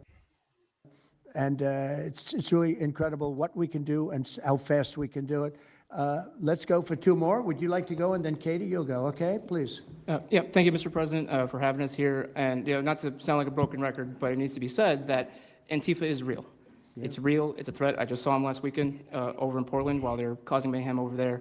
And the reason why they're such a big problem is because we have Democrats and a lot of people in the mainstream media refusing to acknowledge that they even exist, right? So how can we as a country begin to address it if we have large swaths of, these people who are supposedly decision makers and people who are supposed to inform, they don't want to say that it exists. Because the common argument is like, well, they're not a real organization because there's no national leadership, they don't have a national headquarters, so how can law enforcement go after a group that doesn't exist like that? Well, law enforcement goes after criminal groups that organize to rob banks or do smash and grabs. They don't have a registered LLC, they don't have official membership cards, they don't have a business address, but law enforcement still goes after them because they're working as a group. These people don't just show up, randomly at the same time to do the same thing, dressed in a very similar fashion, espousing the same ideology. And they say, well, it's an ideology. It's like, well, yes, it's an ideology because there's people alive, present, that believe in it, and they're acting on it. And so I've been very well aware of what Antifa's been doing. I was very busy during the riots in 2020. That was probably my most exposure to them prior to this year. I've been at the ICE facility at Broadview. I'm originally from the Chicagoland area, unfortunately, but that's where I grew up around. Like I said, I was in Portland. I was covering the riots in Los Angeles as well, and probably one of the most disturbing parts about that is, in addition to Antifa being present, they were tagging the streets with CJNG, which is Cartel Jalisco Nueva Generación, which is a cartel. So you have these people who are working basically in concert with other terrorist groups to say that we're here, we're present, and we're gonna attack federal agents and people who are gonna expose what we do. And so, to be clear, political violence, sustained political violence that we're seeing in this country is not a both sides issue. I was, I was at Charlie Kirk's memorial in Glendale recently. Conservative gathering, totally peaceful. It was the most peaceful gathering that I've been at. Every other time that I've been covering violence in the streets, just this year, just this year, it's always been from left-wing people, radical left-wing people. And it's not even just Antifa anymore. The shooting that happened the defensive shooting that happened in the Chicago area, that wasn't someone dressed in black bloc. That was just somebody that had taken upon themselves to go out and try to interfere and ram federal vehicles. So people are becoming more and more radicalized, and it was to be expected, unfortunately. And the reason why we're in this position today is because after I was done covering the riots, I was at the border from the San Diego sector all the way down to the Rio Grande Valley sector, covering the border crisis month after month. And we all knew the solution to that. We all knew why it was happening. It's because, well, it's racist to have a border. It's like, well, actually, it's not, but okay. And so it required you to come back into office and to fix the problem, but it's no longer just a border issue. It's a nationwide issue, and that's one of the reasons why you got elected back into office, because thankfully the American people said we're not going to deal with it anymore. But unfortunately, there's a lot of people, as we've seen, who are willing to take to the streets to do violence. And that's a scary thing, because typically when I was in 2020, I was covering Minneapolis, Los Angeles, Portland, Seattle. I was over in Chaz, and that was to be expected. But now, because the issue of immigration, illegal immigration, is so widespread, riots can happen anywhere. Attacks can happen anywhere. So that's why it was weird kind of going back to my home state to cover this violence. I mean, just after the Dallas shooting, they were chanting outside Broadview, shoot ICE, shoot those, efforts, shoot those efforts. So I'll just leave that. Thank you so much again for having this. This is very dangerous. We don't work for companies that have billions of dollars. We're running and gunning often on our own. We became friends. A lot of us are friends because we would see each other all the time, and we became friends because we wanted to have someone watch our back while we're out there. Because like I said, we're just out there. And but we'll continue to do it because it's an important topic. It's an important issue. The American people deserve to know what's happening in these chaotic situations, and we're more than happy to do it. So thank you, sir. Great job. Thank you very much. Katie, please. Katie.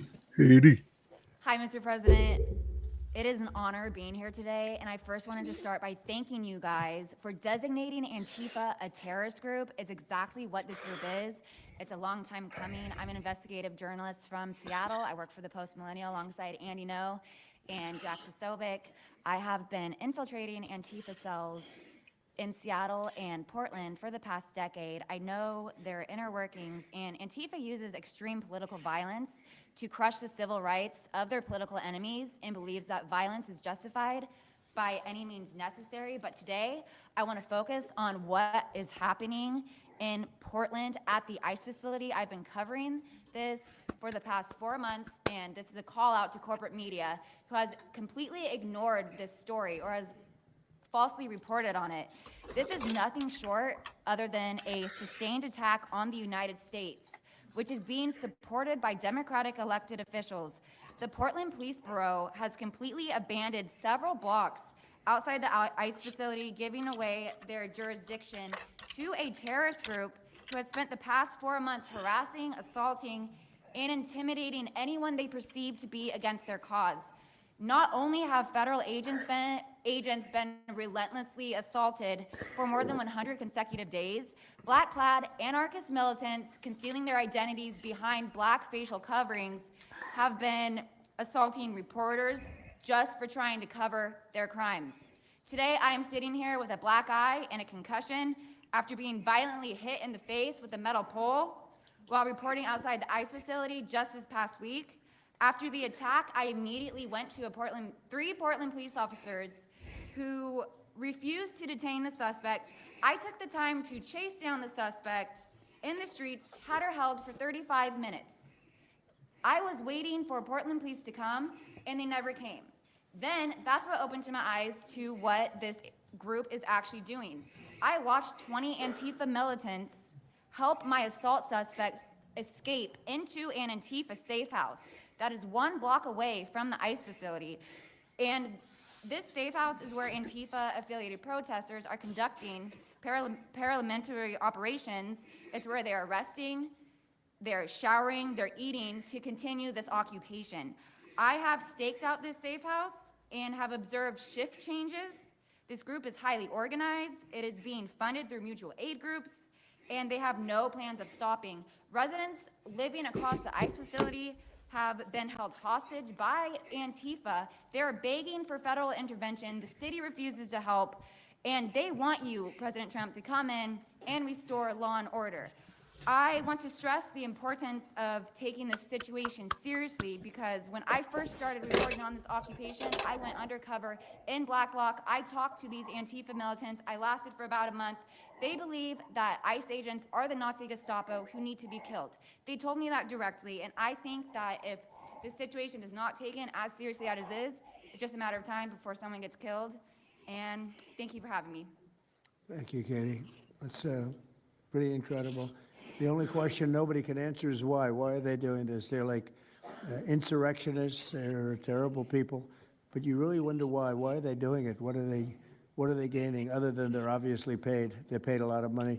Go ahead, please. Mr. President, if I can answer that question, the reason why they're doing it is because the same media that's sitting in this room with us has declared all of us at this table Nazis and fascists, and they've been doing this for years. This is why Antifa feels emboldened to attack us. Now, almost every single person at this table has been threatened with a steel bat. We've been assaulted, we've been harassed, we've been threatened, and that is in huge part due to the media. So my message right now is for you guys, because 2 years ago, back in 2020, by the way, I was censored for my reporting on Antifa here in Washington, D.C. Wow. You were talking about how safe it is now, Mr. President. It wasn't so safe back then. Back in 2020, I watched as a father was being mobbed and surrounded by Antifa members as his terrified, crying children looked on and the police here did nothing. I watched as a woman had her hair violently ripped out of her skull simply for waving an American flag on the streets of Washington, D.C. And by the way, if you guys try to go and find any of this footage, you won't find any of it because Twitter deleted all of it because our president shared my reporting and they deleted my entire account immediately after. So now, if you want to know what happened in 2020, all you're going to see is the media headlines that said that it was fiery but mostly peaceful. Thanks for that one, CNN. The reality is that it was an extremely violent period of time, and for the last 10 years, Antifa has been wreaking havoc on law-abiding and innocent American citizens, and it needs to end.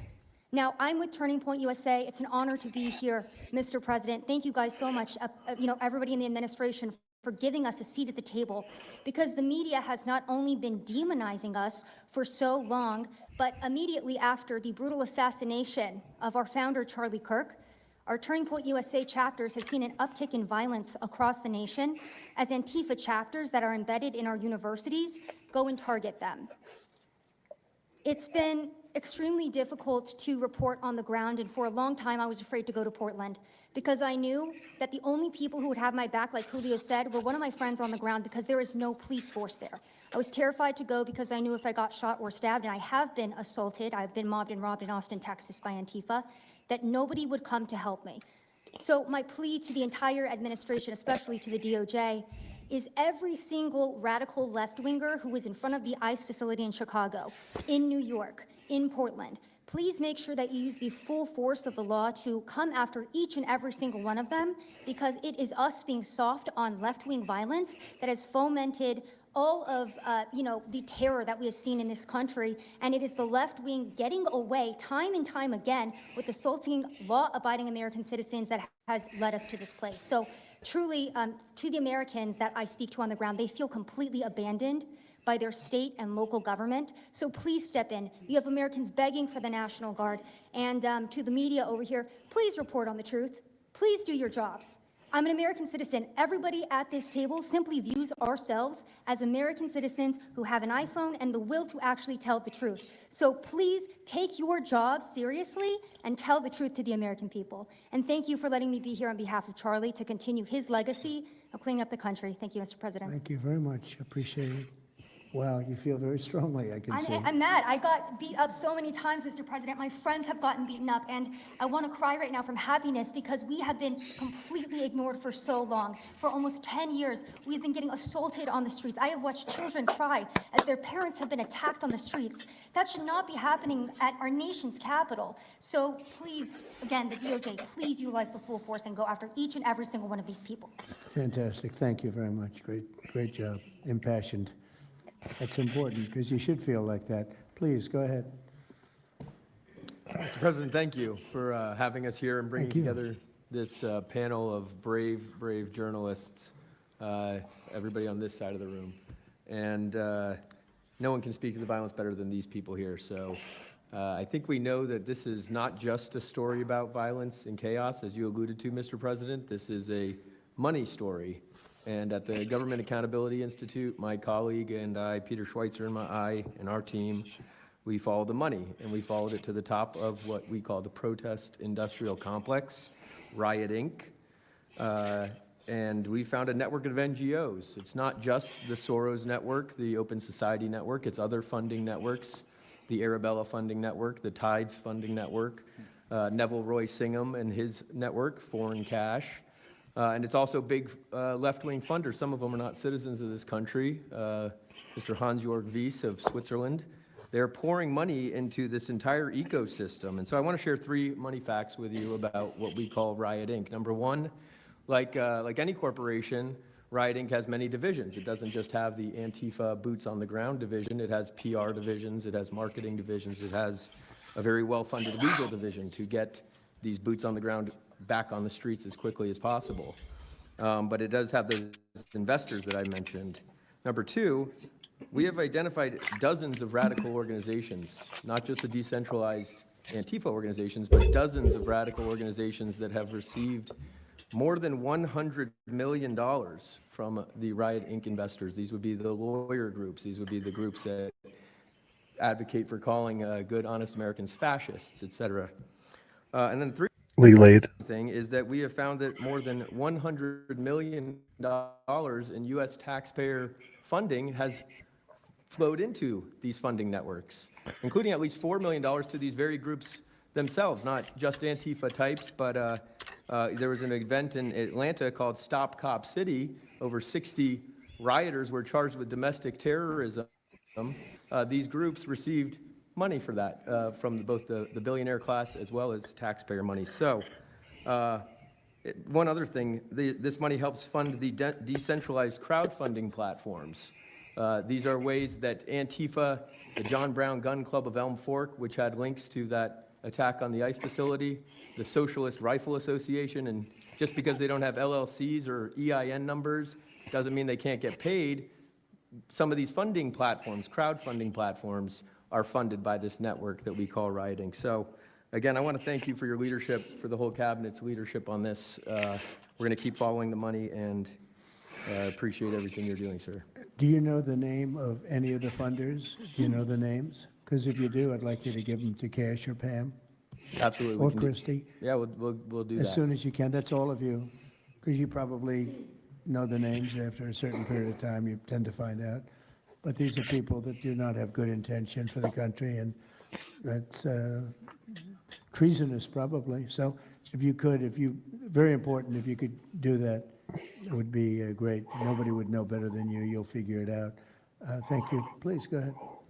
Yeah, my name's Nick Shirley. I'm 23 years old. I'm a 100% independent YouTube journalist. And over the past year or so, I've been able to go to 15 countries. I've hung out with people in the gangs of Brazil and the favelas, in the prisons of Secot, but yet the most dangerous places I have been here in the United States, unfortunately. And I've had the opportunity to show people about the protest Antifa here in the United States, and there's nothing organic about what they are doing here in the United States. I've watched people be bussed in from states. I've watched the same lady at a protest in Atlanta be bused to a protest in DC and then in New York City. There's nothing that is honest about what they are doing. And they have signs. I've seen the same signs here in DC and in London as well. It's a big organization and corporation that they're running. And people may wonder, like, what's the threat to us as Americans if we go? Well, you'll be labeled as a fascist, you'll be labeled as a Nazi, and they'll wish death upon you because they wish death upon me. And just last week in Portland, Oregon, I watched a lady get trapped in her car, surrounded by Antifa, and her sister messaged me after seeing the video. She said, the only reason I think my sister was safe is because you were there recording.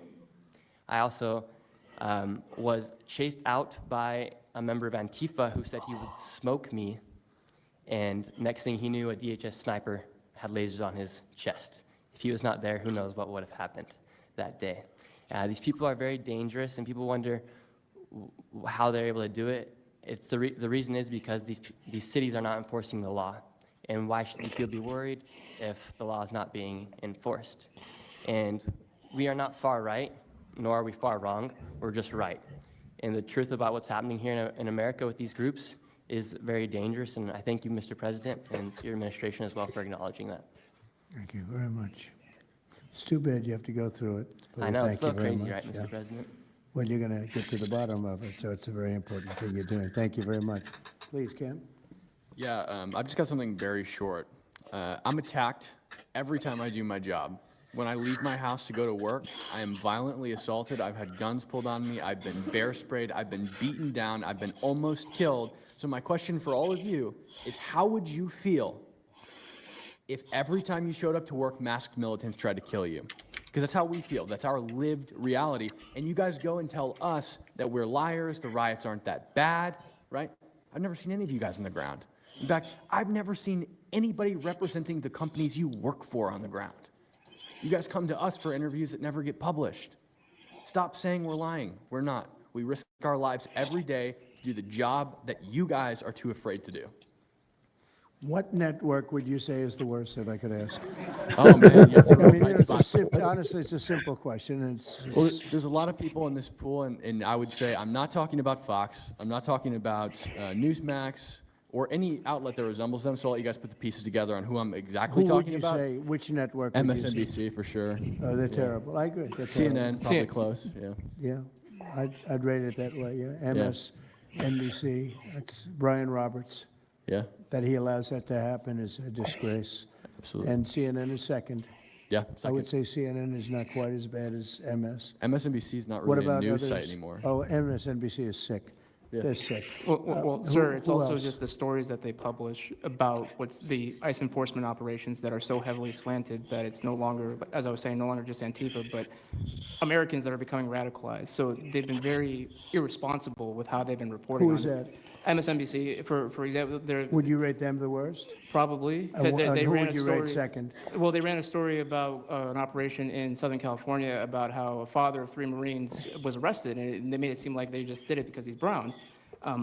But there's video of that same man charging at the agents with a weed whacker. Now, I've worked with weed whackers back in the day, and you don't want to be on the receiving end of one of those. So that's why he was arrested, but the story was presented as if it's a brown guy just simply being arrested. And I've been around ICE agents, and I'm a citizen, so I feel fine.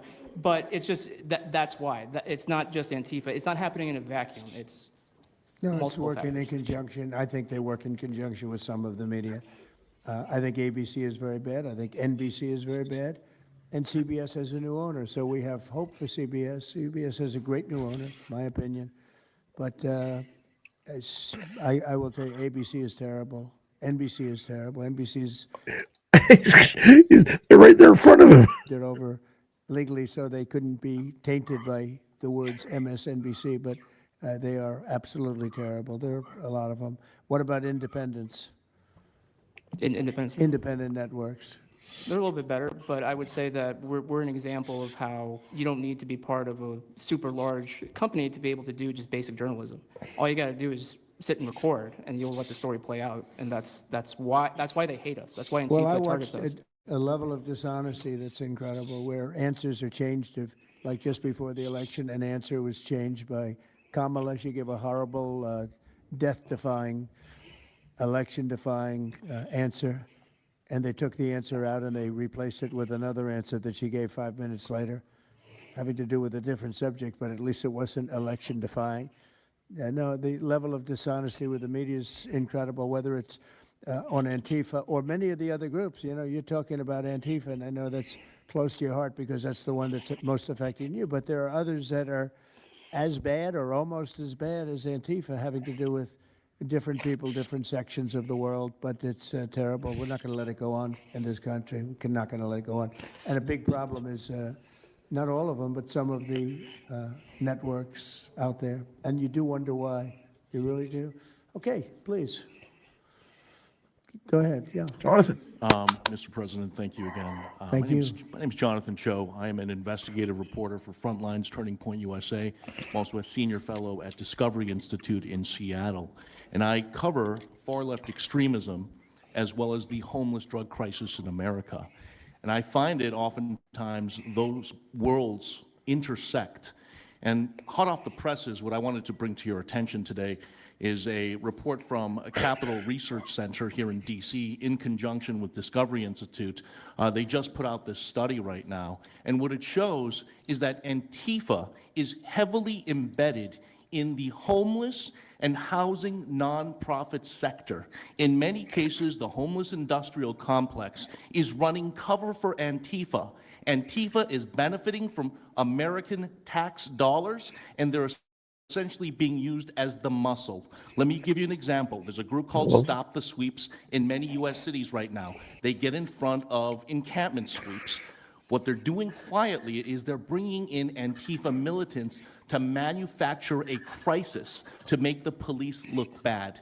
Another group right now that is behind Antifa and working with Antifa very closely, based on the research that we have right now that we're going to give to you and your team, are the Democratic Socialists of America, also known as DSA. Again, these far-left progressive groups tend to be aligning themselves with Antifa.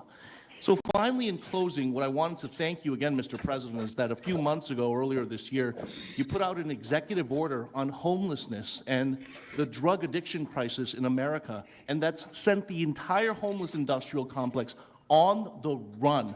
You have absolutely moved the needle and changed the game. But what's also come out, again, is that there is a connection, a deeply embedded connection with the homeless housing nonprofit game in America, connected to Antifa and the far-left activists. And finally, I just wanted to say that all of our resources at Turning Point USA and Discovery Institute are at your disposal, and we will continue, again, to carry on the legacy of Charlie Kirk. He would have wanted us to pursue and chase this story. Well, he was a good friend of mine, as you know, and he helped us get elected. Us, it really is us. It's even some of them, but not too many of them, not enough of them. And did you notice when we mentioned CNN and MSDNC, the cameras went off. 2 of the cameras immediately went off, but they're not going to cover it anyway. The problem we have is that this is a very important meeting, but you'll see very little press about it. These are major statements being made by major people, including the people right here, and you're not going to see too much about it. They don't like to cover this kind of thing. So it's very dishonest what's going on there. I think the press is a big factor. Please, go ahead. Thank you, James. Mr. President, thank you so much for having us all here to bring attention to this matter. You know, you did mention MSDNC, CNN, a handful of those other outlets that have been lying about, I mean, various things, but especially what ICE, the brave men and women over at ICE have been doing. I was talking to Antifa members in Portland the other day, and you know, a lot of these people genuinely believe, they buy these lies, and they genuinely believe that they're fighting against literal Nazis and not brave men and women that are putting their lives on the line to basically, you know, enforce basic immigration law, right? That everyone seemed to agree with up until maybe a few years ago, a handful of years ago. So once again, thank you so much for having me. My name is James Klug. While my primary job is traveling around the country, having conversations with Americans about various political topics and issues, you know, I have had a lot of run-ins with Antifa over the last 5 years. And I do think that Antifa is a primary reason why many conservatives are afraid to go out and protest and make their voices heard and maybe bring friends and family to a demonstration and exercise their First Amendment right, because they are literally deathly afraid. And I talk to these people all the time. They're afraid of militants showing up in Black Bloc and hurting them and their families. And, I've personally witnessed Antifa assaulting hundreds of police officers. I've witnessed them firebombing police departments and federal property. I've witnessed them making death threats against federal agents, police officers, journalists. I think I've witnessed every single person here, maybe not personally, but I've seen them get, hunted down and attacked. And so, this is a group that is responsible for a good percentage, if not a majority, of the violent riots in 2021 and 2020 when Democrat mayors had a kind of a hands-off approach with these left-wing militants.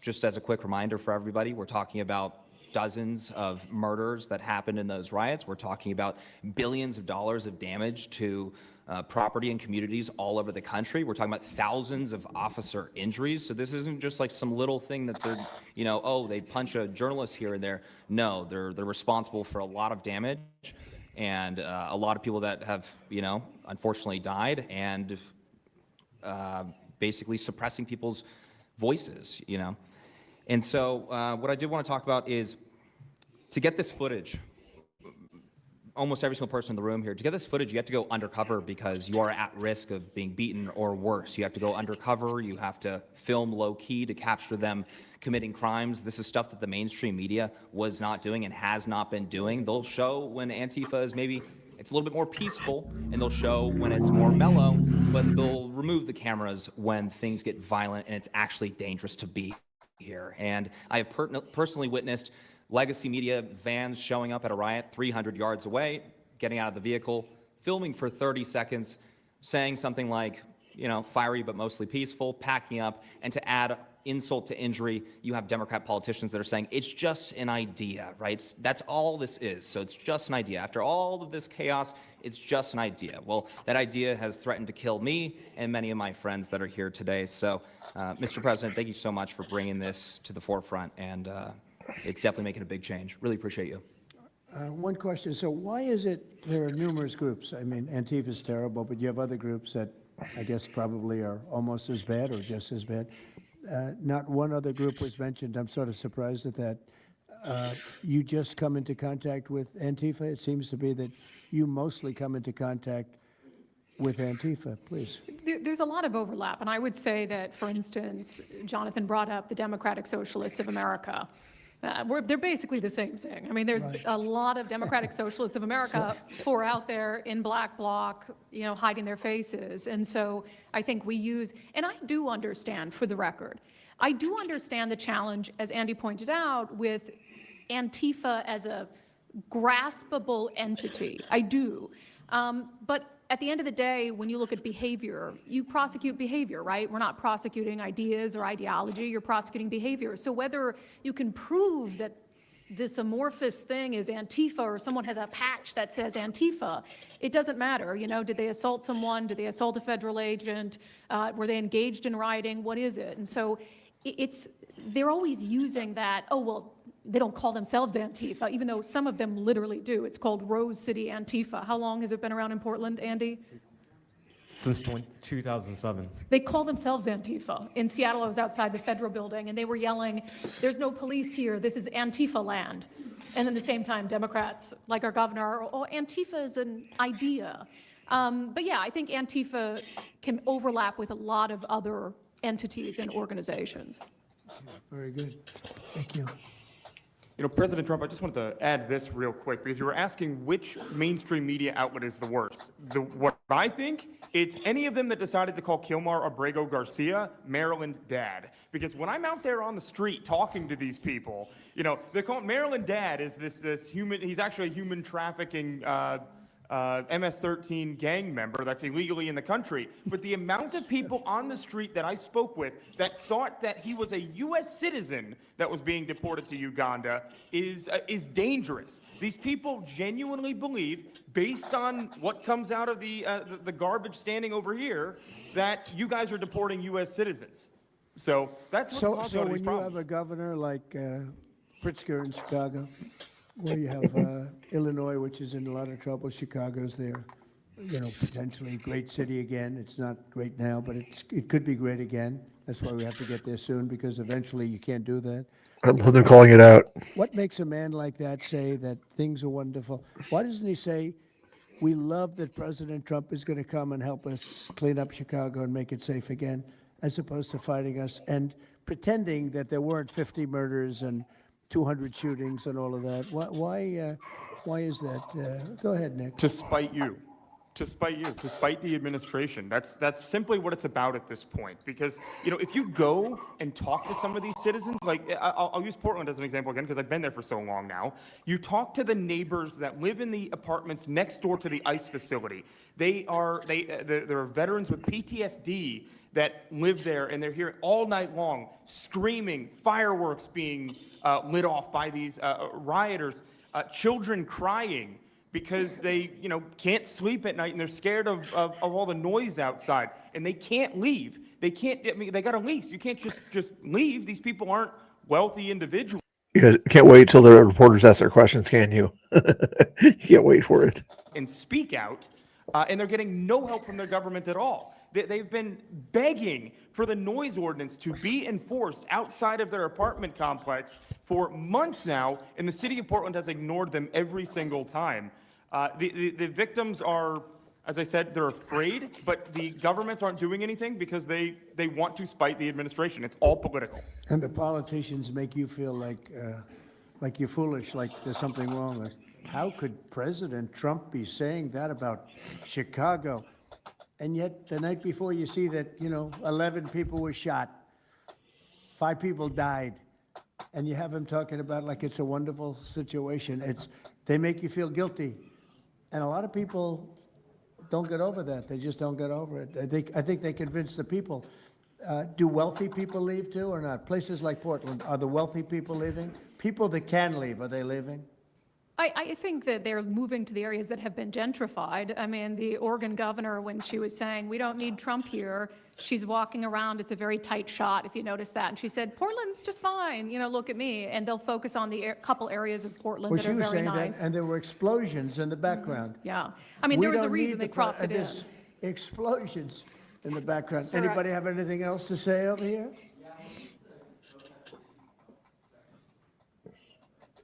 And then we'll get, should we be taking questions, or is it just a waste of time? Because they can ask questions, but, well, there's Brian, he's good.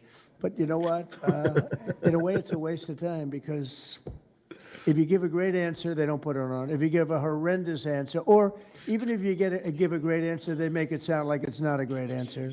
They're very dishonest. Go ahead, Nick. Yeah, and I think part of that dishonesty comes from what they see. For instance, I've never been asked to go on any other show besides Fox News. My clips go viral everywhere, but they've never even asked, like CNN's never asked, MSNBC's never asked. And a lot of times when I go to hotels, I'll stay and I'll watch like MSNBC. Fortunately, their ratings are terrible. They are terrible. MSNBC is dying, and CNN is dying like a dog. And Poor CNN, they're so pathetic. It is very You ever see their anchors in the evening? Nobody ever heard of them. Where did these people come? I could take anybody off the street in Washington, D.C. that do it better. Yeah, and it's not hard to show what's going on these days. You literally have an iPhone and you can post it on X. They don't believe in the star system, It's one of those things, right? Okay, Nick, you finished, Nick? Yeah, Are thank you you very finished, much. Nick? Good job. Thank you very much. Well, you've been through hell, I tell you that, but you're really incredible patriots, incredible people. Go ahead, please, Brian. Brian, go ahead. I'm so thankful for each and every one of you here right now, and I'm very grateful that my network, Real American Voice, has partnered up with many of you. Jack Sobin, you have a show on a network. Many of you, Savannah, have appeared on a network as well, so thank you for being here. My question is this: in terms of following the money, I would just notify that the city of Austin is cleared to vote tomorrow to basically waive a $120,000 fee so that a No Kings, basically an anti-Trump rally, can occur in their city. They're bypassing the fees, rolling into the taxpayers. So my question is to you: what can the people of Austin, Texas do right now to make sure that their tax dollars don't fund a No Kings anti-Trump rally coming up? Well, you just tell me that I would love to do something about that. Bring a lawsuit, do something. The best thing you can do is have honest elections, because the elections are totally rigged in so many of these places. You know, you take a look, the people, they're all loving you. They can't breathe. They love so much, every one of them. You don't see one negative, then all of a sudden you lose the election by 20 points. The elections are so rigged, and we proved that in 2020 more than any other time. But even the last election, there were areas that I won by much more. We won in a landslide, but I actually won in more of a landslide than we thought. I said, you got to get out, make it too big to rig. And fortunately, the people made it too big to rig. They tried. They tried. But the biggest thing you can do is have honest elections. And if you don't have, and you need great media. You need borders. You need borders. Wait. You need borders. You need honest media. You need honest elections, and you have a great country, and you need all three of them. Yeah, go ahead. These radical groups that you talked about inside here. So thank you for removing. I would like you to make a big deal, though, if they're waiving a fee, but I guarantee they wouldn't waive it if it was. It's not Trump. If it were a conservative rally, they wouldn't be waiving it. So maybe you can look into that, Pam. Todd. That sounds like one for Todd, Pam. Go ahead, Todd. Good luck. Thank you. Proof that Antifa actually infiltrated. Who are you with? Who are you? I am with What Al- network? I'm with Al Arabiya. It's an Arabic network based in Riyadh in Saudi Arabia. But I am the foreign pooler today. Mr. President, you said that you might go to the Middle East on Sunday. Do you mean Egypt and Israel? And would you consider going to Gaza to see what things I on the would, ground? yeah, I would. I might do that. I may do that. We haven't decided exactly. I'll be going to Egypt most likely. That's where everybody is gathered right now, and we appreciate that very much. But I'll be making the rounds, as the expression goes. I probably will. Go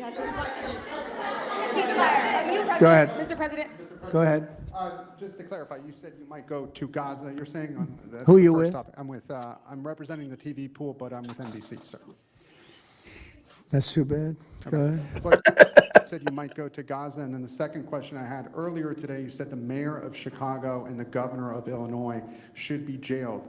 Have you asked the Justice Department to look at possible charges? No, I've seen the law, and when you have a group of people where the police call off the safety for ICE officials, I've understood that, and I've read it today in numerous journals that that's illegal. What they did is I guess it was ICE, Christie, right? They were under threat, and the police were helping beautifully, and it was fine. And then all of a sudden, a woman was on the line saying, "Everybody, move back, get out, get out."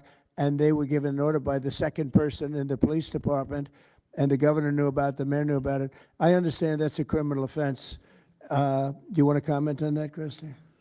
Yes, sir, we're seeing that kind of pattern happen with local law enforcement and state law enforcement, not just in Illinois, but also out in Oregon, too. In fact, in Portland, I was there yesterday, but some of the ICE officers were telling me that as they drove by the rioters that were saying, "Kill ICE agents, Molotov cocktails, melt ICE," that the Portland police were cheering them on and had their fists in the air cheering on the rioters that were threatening their lives. So in Chicago, we had a 10-car caravan trail our ICE officials and pin them down. And those ICE officials, to get out of their vehicles, a woman tried to ram them and run them over, and shots were fired to get them to safety. So it's happening on a regular basis, and any elected official that allows this to happen and gives cover to those kind of individuals who are perpetuating murder should absolutely be prosecuted, in my opinion. Daniel. And by the way, we have Marco Rubio. Marco, come on up here, please. He's going to bring a little stability to this group. Come on up. Does everybody know Marco Rubio? Is there anybody that doesn't? Some of the reporters don't. That's why they shouldn't be reporters. Which job is he here for today, Come sir? on up here, Marco. Anything we should know about the Middle East? That's what we're hoping to talk to you about here, Mr. President. He's doing a good job. He was born for this job, I can tell you. Daniel, please. President, thank you very much. I have two questions for you, if that's okay. Seamus talked a little bit about the money aspect of this. Do you believe if you go after where the money is coming from with Antifa, in regards to Antifa, do you believe that would be similar to cutting the head off the snake, so to speak? And I have a question It on would this. help. I don't know that it would be totally complete, but it would certainly, you'd knock out 75%, 80%, 85%. These people, a lot of them don't believe it. You know, when they, I watch them, I say, I can almost tell a pro by, they're like professionals. That's all they do. And they get paid by somebody. I think it would knock out a lot of it. Yeah, not all of it maybe, but a lot of it. A lot of the people who we've listened to over the last hour, they've emphasized that Antifa, it's not necessarily this big organized thing. It's a bit ambiguous. It's deorganized. I think that's one of the words that Andy used. What is the challenges of going after a group that makes it intentionally difficult to go after and find? That could be for you, the Attorney General, anyone up there. Well, they're smart people, and they deceive. A lot of them are crooked people. A lot of them have been staying out of trouble their whole lives, and they've been bad from the day they were born, frankly. But these are sick people. Pam, go ahead, please. Well, they're smart, but they're not smart enough. Oh, my microphone's broken. They're smart, but they're not smart enough. They have been covered by these liberal cities for so many years. And that's why we're all working with Treasury. I love the news right here. To find the criminal conspiracy. Okay. I'm just giving. Yeah, I was just given a note by the Secretary of State saying that we're very close to a deal in the Middle East, and they're going to need me pretty quickly. So I will take a couple of more questions. Please. Thank you, sir. I also have 2 questions for you, if I may.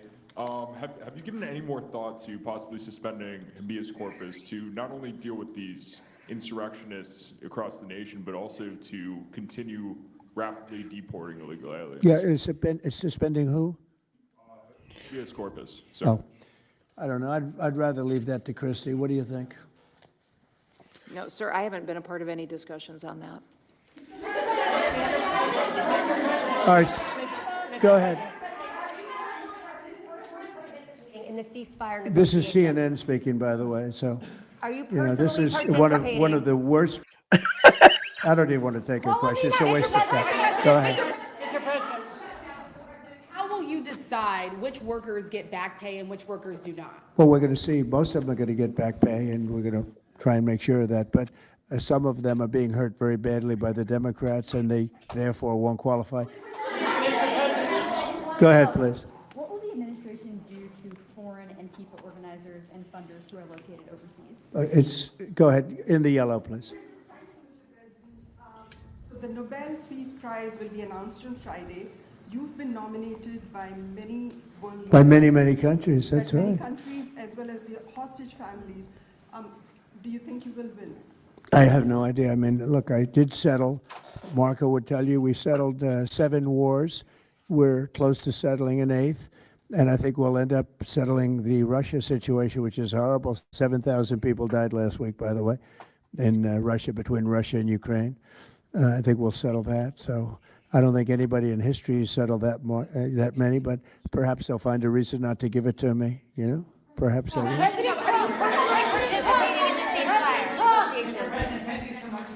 Thank you. Going to the shutdown quickly, what is your position on the extension of health care subsidies, which is what Democrats are asking for? All I want to do is very simple. I want to get the country open, and then we're going to discuss that. And we'd like to, Obamacare is a horrible mess, and it has been from the beginning. We want to make it better, stronger, even if it costs more money, we want to make it better. The Democrats want to make it worse. The Democrats want to approve health care for illegals coming into our country, many of them coming in from prisons and mental institutions and drug dealers. They want to give them health care. We don't want that for our people because that's going to destroy the health care that we already have. We'd like to make Obamacare better for people, less expensive and better health care. Yes, ma'am. Mr. President, I'm wondering if you've been briefed on the organization and funding of Antifa, and if so, what have you learned? I have been, and they have pretty good knowledge, but they're going to have a very good knowledge. And I really ask these very brave patriots that we're surrounded with today to let us know, because I think you probably have some pretty good ideas. And even if you're not sure, let us know and we'll figure it out, okay? If you could do that.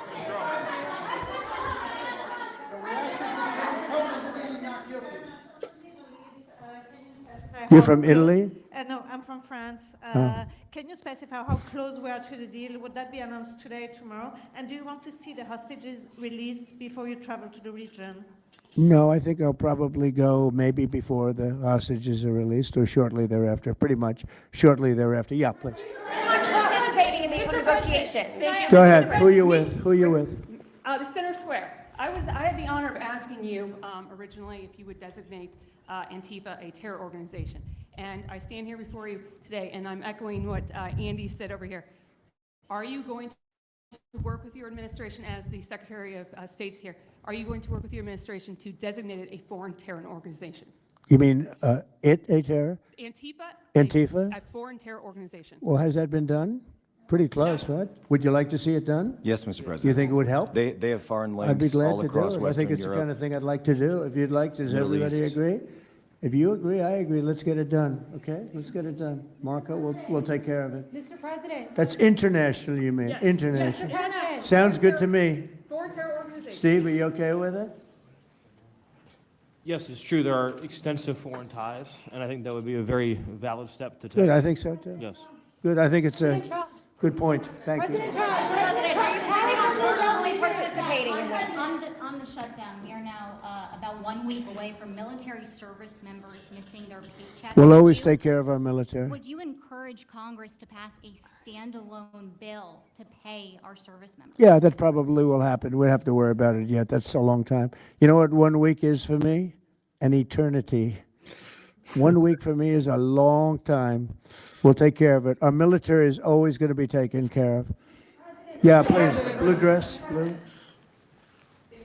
President, Rebecca with Blaze News. I'm curious to know, so you're talking about the money funding these Antifa organizations, and somebody brought up Roy Singham, I think it was you, who, by the way, is married to one of the co-founders of Code Pink, this infamous left-wing organization. I'm curious to know the administration. Who is that? Who is that? Roy Singham. He's married to. No, did you say they're here? No, he's not. A journalist brought him up, but he Oh, I is, see. Okay. Yeah. Okay. Seamus, thank you. Good bring up. Excellent. Go ahead. He's somebody who's been reported on extensively, and I'd love to know what the administration is going to do to actually bring consequences to some of these names. You mentioned. Well, I don't know the name, but I would like to ask Pam to take a look at it. You know, a lot of the best information we find are through you and other people like you, so I'd like you to look at it, Pam.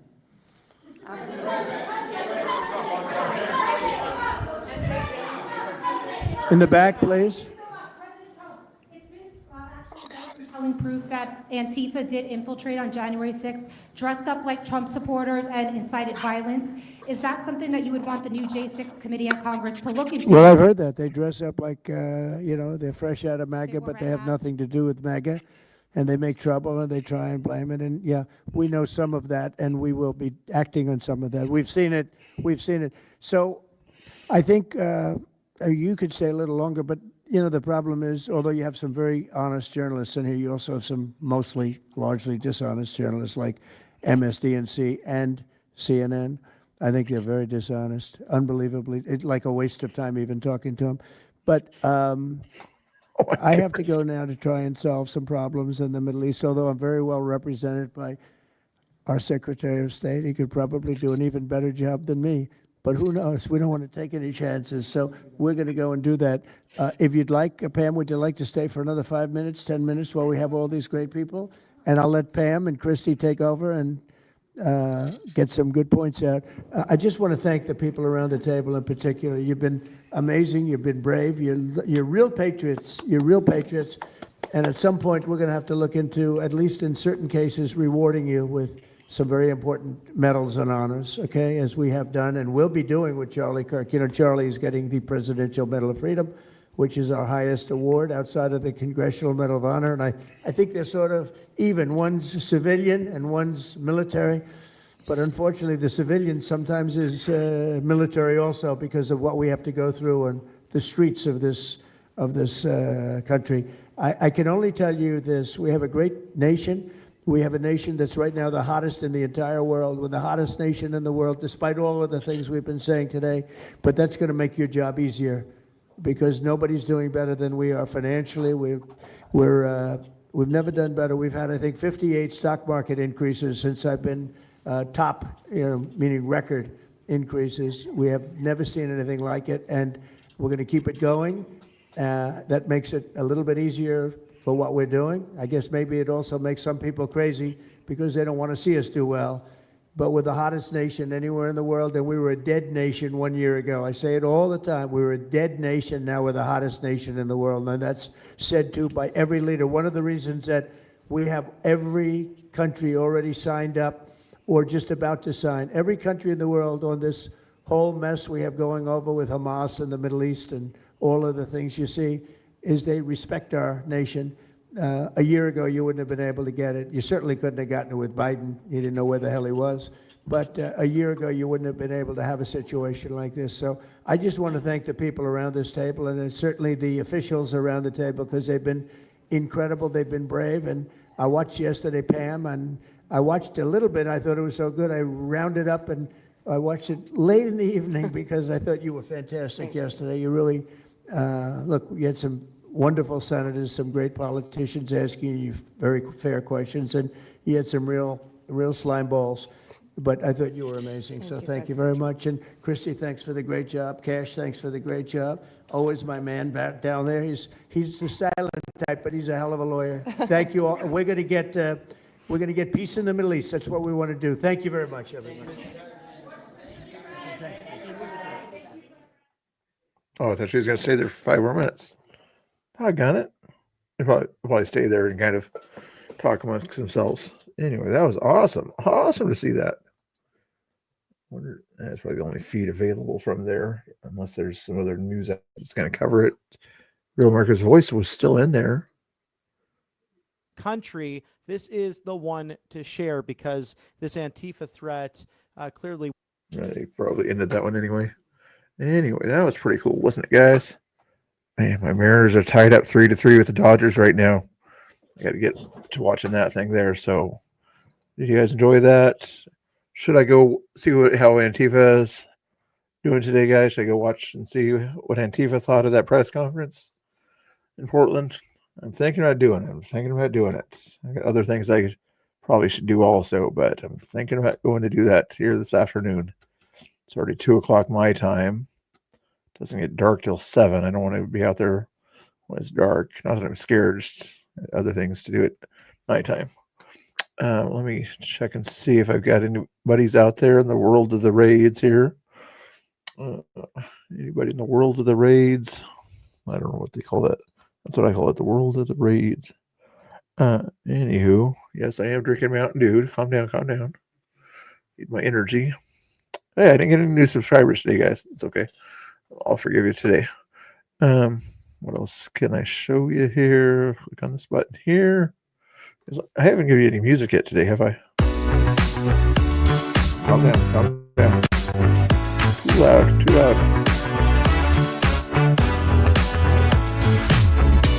Get out of my ears.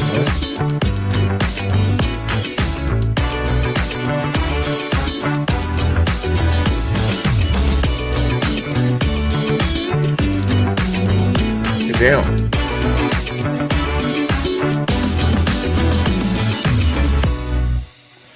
Let's see. I'm not going to go to Radical Code. Or not going to go to Mercado. Those guys are lefties that I just like to bug once in a while. I'll send you over to lower class. So he's doing his God and Country and Trump thing over there.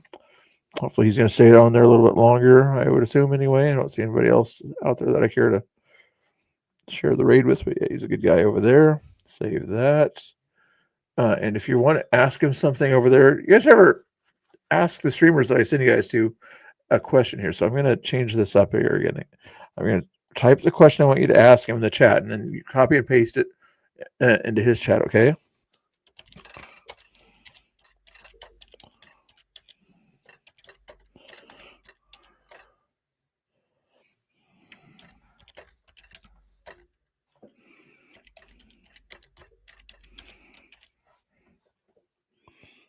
I have a silly question, but just to copy that one there. Actually, I gotta paste it. All right. Yeah, copy and paste that question there into his channel, okay? When you go over there to lower class, all right? He does little panels, talks about the news, Bible studies, things like that. I'm not certain what he's doing right now. I think it's kind of a Bible study thing. But check that out over there. Hopefully super serious, little kind of learn to think about what he says before he says stuff in the future. Next time, hopefully, you learn to do that and then bring receipts, things like that for silly accusations. Thanks, Scott, for being the moderator, hanging out there, doing the cool things. Sorry, Rhonda, for my moving this thing around too much. Anyway, appreciate you hanging out there. What else is going on? What Scott was doing his little laughing thing there also. Oh, Tessie, I didn't see your message. Sorry, Tessie. This is just egos.